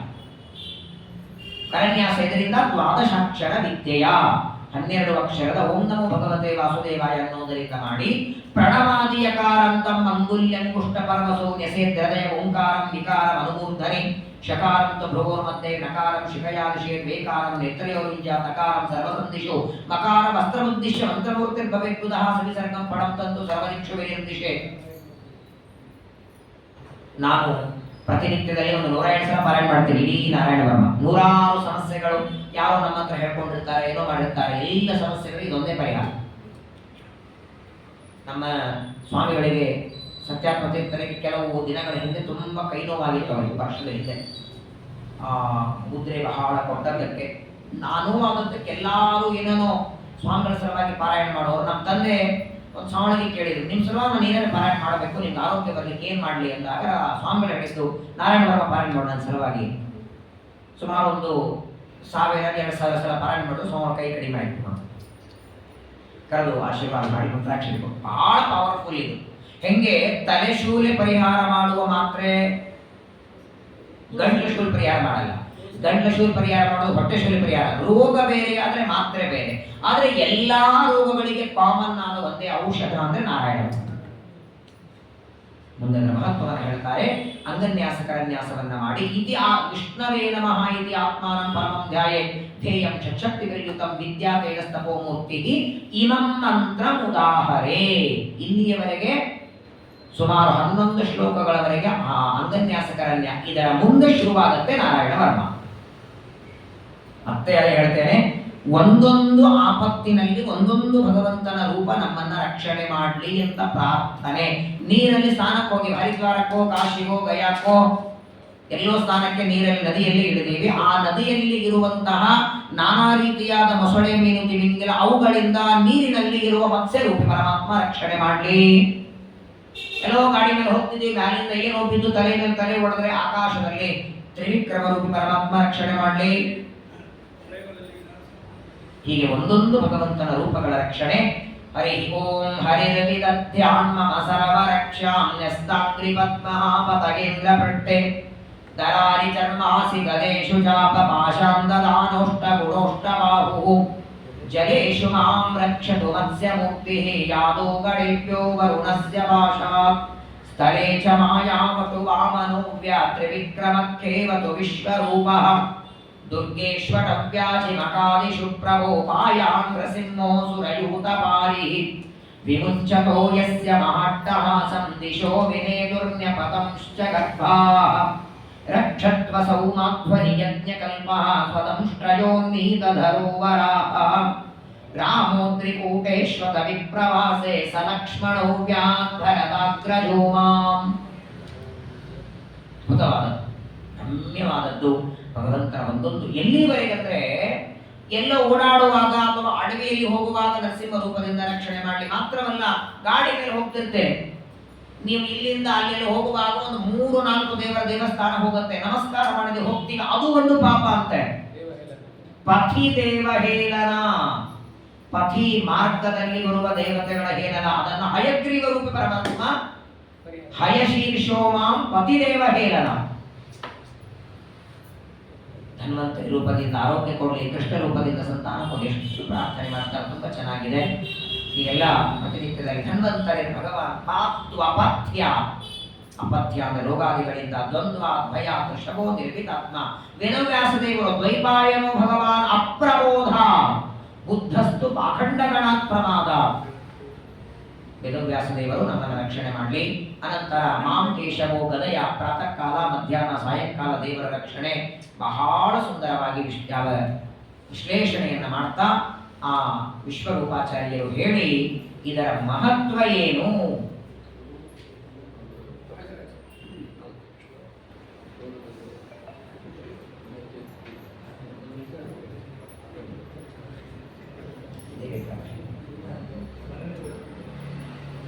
ಎಲ್ಲಿವರೆಗಂದ್ರೆ ನೋಡಿ, ನಾರಾಯಣ ವರ್ಮವನ್ನ ಹೇಳ್ತಾ ಎನ್ನೋ ಭಯಂ ಗ್ರಹೇಭ್ಯೋ ಭೂತ್ ಕೇತುಭ್ಯೋ ನೃತ್ಯೇವ ಚ ಸರೀಸೃಪೇಭ್ಯೋ ದೌತ್ರಿಭ್ಯೋ ಭೂತೇಭ್ಯೋ ದೇವೇವ ಚ ಸರ್ವಾಣ್ಯೇತಾನಿ ಭಗವನ್ನಾಮ ರೂಪಾಸ್ತ್ರ ಕೀರ್ತನ. 8 ದಿಕ್ಕುಗಳಿಂದ ಬರುವ ಭಯವನ್ನ ಭಗವಂತನ ನಾಮಸ್ಮರಣೆ ರಕ್ಷಣೆ ಮಾಡಲಿ. ನೀವು ಬೇಕಾದ್ರೆ ನೋಡಿ, ಮನೆಯಿಂದ ಹೊರಡುವಾಗ ಪಲ್ಯ ತರೋದಕ್ಕೆ ಹೋಗ್ರಿ, ಹಾಲು ತರೋದಕ್ಕೆ ಹೋಗ್ರಿ, ಅಥವಾ ಸಂಘಕ್ಕೆ ಪ್ರವಚನಕ್ಕೆ ಎಲ್ಲೇ ಬರುವಾಗ ಮನೆಯಿಂದ ಹೊರಡುವಾಗ ದೇವರ ಸ್ಮರಣೆ ಮಾಡಿ ಹೊರಡಿ, ನಿಮ್ಮನ್ನ ಎಷ್ಟು ಸುರಕ್ಷಿತ ತಂದು ನಿಲ್ಲಿಸ್ತಾನೆ ದೇವರು. ಅಲ್ಲಿಂದ ಇಲ್ಲಿ ಅಥವಾ ಇಲ್ಲಿಂದ ಹೋಗಬೇಕಾದರೂ 100,000 ಆಪತ್ತುಗಳಿಂದ ಪರಮಾತ್ಮ ರಕ್ಷಣೆ ಮಾಡ್ತಾನೆ. ಇಷ್ಟು ಹೇಳಿ ಈ ನಾರಾಯಣ ವರ್ಮನನ್ನ ಪಾರಾಯಣ ಮಾಡಿದ್ದ ಯಾರಿಗರೆ ಏನಾಗಿದ್ರೆ ಆಗಿದೆಯಾ ಅಂತ ಕೇಳಿದರೆ ಅದನ್ನು ವಿಷ್ಣು ತೀರ್ಥರು ಹೇಳಿದರು. ಶ್ರೀಮದ್ ಭಾಗವತರು ಶುಕಾಚಾರ್ಯ ಹೇಳ್ತಾರೆ, ಇಮಾಂ ವಿದ್ಯಾ ಪುರಾ ಕಶ್ಚಿತ್ ಕೌಶಿಕೋ ಧಾರಯನ್ ದ್ವಿಜಃ ಯೋಗಧಾರಣಯ ಸ್ವಾಂಗಂ ಜಹೌಸ ಮರುಧನ್ವನಿ. ಈ ನಾರಾಯಣ ಕವಚವನ್ನ ಪ್ರತಿನಿತ್ಯದಲ್ಲಿ ಪಾರಾಯಣ ಮಾಡುತ್ತಾ ಕೌಶಿಕ ಗೋತ್ರದಲ್ಲಿ ಹುಟ್ಟಿದ ಒಬ್ಬ ಬ್ರಾಹ್ಮಣ ಪ್ರತಿನಿತ್ಯ ನಾರಾಯಣ ವರ್ಮವನ್ನ ಪಾರಾಯಣ ಮಾಡಿ ಮಾಡಿ ಮಾಡಿ ದೇಹ ಬಿಟ್ರೆ ಅವನ ಅಸ್ಥಿಗಳನ್ನ ಯಾರು ಒಯ್ದು ಹಾಕಲಿಲ್ಲ. ಆ ನಾರಾಯಣ ವರ್ಮದ ಅಸ್ಥಿಯನ್ನ ಹಾಗೆ ಬಿದ್ದಿವೆ. ಅದರ ಮೇಲೆ ಒಬ್ಬ ಗಂಧರ್ವ ಹೊರಟಿದ್ದಂತೆ. ತಸ್ಯೋಪರಿ ವಿಮಾನೇನ ಗಂಧರ್ವ ಪತಿರೇಕದ. ಚಿತ್ರರಥವೆಂಬ ಗಂಧರ್ವ ವಿಮಾನದಲ್ಲಿ ಹೊರಟಿದ್ರೆ ಕೆಳಗೆ ಬಿದ್ದ ಅಸ್ಥಿಗಳನ್ನ ದಾಟಿದ್ರೆ ಕೆಳಗೆ ಬಿದ್ದ ಅಂತ ತಲೆ ಹಾಕೊಂಡು ನಾರಾಯಣ ವರ್ಮ ಪಾರಾಯಣ ಮಾಡಿದ ಆ ಅಸ್ಥಿಗಳನ್ನ ದಾಟಿದ್ದಕ್ಕೆ ಅಷ್ಟು ಎತ್ತರದಿಂದ ವಿಮಾನದಿಂದ ಸಾಂಗನೋ ನ್ಯಪತತ್ ಸದ್ಯ ಸವಿಮಾನೋ ಯವಾಕ್ಷಿರ ಕೆಳಗೆ ಬಿಡುತ್ತಾನೆ. ಯಾಕೆ ಅಂತ ಕೇಳ್ತಾನೆ. ಸವಾಲಖಿಲ್ಯ ವಚನಾದಸ್ತಿ ನ್ಯಾದಾಯ ವಿಸ್ಮಿತ. ವಾಲಖಿಲ್ಯರು ಹೇಳ್ತಾರೆ, ಅಸ್ಥಿಗಳನ್ನೆಲ್ಲ ಒಯ್ದು ಗಂಗೆಯಲ್ಲಿ ಹಾಕುವಂತ ಅಂತಹ ವಿಶಿಷ್ಟವಾದ ದಿವ್ಯವಾದ ಸಕಲ ರೋಗ ದಾರಿದ್ರ್ಯ ಆಪತ್ತು ನಾನಾ ವಿಧವಾದ ಶತ್ರುಗಳ ಬಾಧೆ ಸಾಲದ ಬಾಧೆ ಅಥವಾ ಯಾರಿಗೋ ಸಾಲ ಕೊಟ್ಟಿರಿ ಅವ್ರು ಇನ್ನೂ ಕೊಟ್ಟಿಲ್ಲ, ಕೊಡ್ತಾರೋ ಇಲ್ಲೋ ಗೊತ್ತಿಲ್ಲ, ಮುಳುಗಿಸಿ ಬಿಡ್ತಾರೇನೋ, ಆ ಸಾಲವೂ ನಿಮಗೆ ಮತ್ತೆ ತಿರುಗಿ. ಯಾಕಂದ್ರೆ ದೇವತೆಗಳು ಐಶ್ವರ್ಯ ಇದರಿಂದ ಪಡೆದದ್ದರಿಂದ ಈ ನಾರಾಯಣ ವರ್ಮದಿಂದ ಎಲ್ಲವನ್ನ ಪಡೆಯಬಹುದು. ಇದಂ ಏತಾಂ ವಿದ್ಯಾಂ ಅಧಿಗತಃ ವಿಶ್ವರೂಪಾತ್ ಶತಕ್ರತುಃ ತ್ರೈಲೋಕ್ಯ ಲಕ್ಷ್ಮೀಂ ಭುಭುಜೆ ವಿನಿರ್ಜಿತ್ಯ ವೃಧೇ ಸುರಾನ್. ಕೊನೆಗೆ ಆ ನಾರಾಯಣ ವರ್ಮದ ವಿದ್ಯೆಯ ಉಪದೇಶದಿಂದ ದೇವತೆಗಳು ತಮ್ಮ ಸಂಪತ್ತನ್ನ ಪಡೆದುಕೊಂಡ್ರು ಅಂತ ಹೇಳಿ ಇಷ್ಟು ನಾರಾಯಣ ವರ್ಮದ ಬಗ್ಗೆ ಉಪದೇಶ ಮಾಡಿ, ಯಾವ ನಾರಾಯಣ ವರ್ಮವನ್ನ ದೇವತೆಗಳಿಗೆ ವಿಶ್ವರೂಪಾಚಾರ್ಯರು ಉಪದೇಶ ಮಾಡಿದ್ರೋ ಆ ವಿಶ್ವರೂಪನಿಗೆ 3 ತಲೆ ಇದ್ದು, ನಮಗೆ ಒಂದೇ ತಲೆ ಇದೆ. 3 ತಲೆ ಇದ್ದು ವಿಶ್ವರೂಪಾಚಾರ್ಯರಿಗೆ. ಒಂದು ತಲೆಗೆ ಹೆಸರು ಸುರಾಪೀಠ, ಇನ್ನೊಂದಕ್ಕೆ ಸೋಮಪೀಠ, ಮೂರನೆಯಕ್ಕೆ ಅನ್ನಾದ. ತಲೆಗೂ ಹೆಸರಿತ್ತಂತೆ. ನಾವು ತಲೆನೇ ಹೆಸರಲ್ಲಿಲ್ಲ. ಸೋಮಪೀಠ, ಸುರಾಪೀಠ, ಅನ್ನಾದ ಅಂತ 3 ಹೆಸರಿತ್ತು ವಿಶ್ವರೂಪಾಚಾರ್ಯರಿಗೆ. ಈ ವಿಶ್ವರೂಪಾಚಾರ್ಯರ ತಂದೆ ಯಾರು? ತ್ವಷ್ಟಾದೇವತೆ. ತಾಯಿ ಯಾರು? ಹಿರಣ್ಯಕಶಿಪುವಿನ ತಂಗಿ. ಹಿರಣ್ಯಕಶಿಪುವಿನ ತಂಗಿಯಲ್ಲಿ ಹುಟ್ಟಿದ ಮಗ ಇವರು. ಹಾಗಾಗಿ ತಾಯಿಯ ಬಳಗ ಅಂತ ಹಿರಣ್ಯಕಶಿಪುನಿಗೂ ಯಜ್ಞದಲ್ಲಿ ಆಹುತಿ ಕೊಡ್ತಿದ್ರು, ತಂದೆಯ ಬಳಗ ಅಂತ ದೇವತೆಗಳಿಗೂ ಆಹುತಿ ಕೊಡೋ.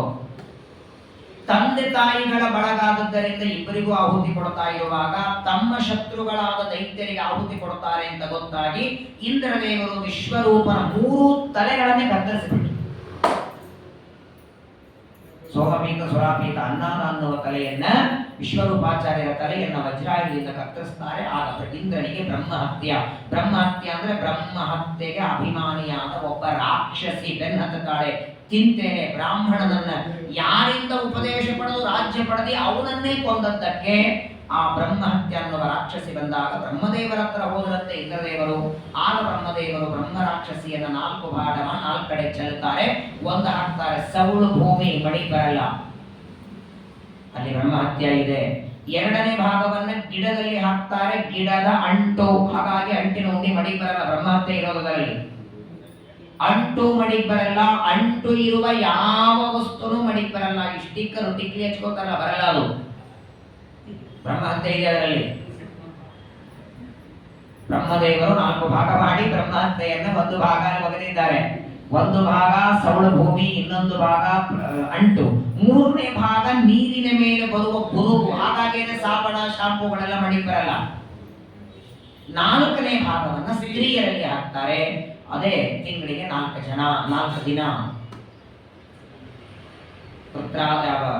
ಸಂಹಾರ ಮಾಡಿದ್ದು ಇಂದ್ರ ವಿಶ್ವರೂಪನನ್ನ. ಆದರೆ ಬ್ರಹ್ಮದೇವರು ಮಾತ್ರ 4 ಭಾಗ ಮಾಡಿ ಹಾಕ್ತಾರೆ. ಮುಂದೆ ತ್ವಷ್ಟಾದೇವತೆ ತನ್ನ ಮಗನನ್ನ ವಿಶ್ವರೂಪಕ ಇಂದ್ರ ಕೊಂದ ಅಂತ ಇಂದ್ರನನ್ನ ಕೊಲ್ಲುವ ಮಗನನ್ನ ಬೇಕು ಅಂತ ಪಡಿತಾನೆ. ಆಗ ಬಂದವನೇ ವೃತ್ರಾಸುರ. ಆ ವೃತ್ರಾಸುರನ ಯುದ್ಧ, ವೃತ್ರಾಸುರ ಸಾಯ್ತಾರೆ. ಮುಂದೆ ವೃತ್ರಾಸುರ ಸತ್ತ ಮೇಲೆ ಪರೀಕ್ಷಿತ ರಾಜರು ಪ್ರಶ್ನೆ ಕೇಳ್ತಾರೆ, ಸ್ವಾಮಿ ವೃತ್ರಾಸುರನನ್ನ ಕೊಲ್ಲೋದಕ್ಕೆ ಇಂದ್ರ ದಧೀಚಿ ಋಷಿಗಳಿಂದ ವಜ್ರಾಯುಧ ಮಾಡಿದ. ಆ ವಜ್ರಾಯುಧನೇ ದೇವರು ತನ್ನ ಸನ್ನಿಧಾನ ಇಟ್ಟ, ವೃತ್ರಾಸುರ ಸತ್ತ.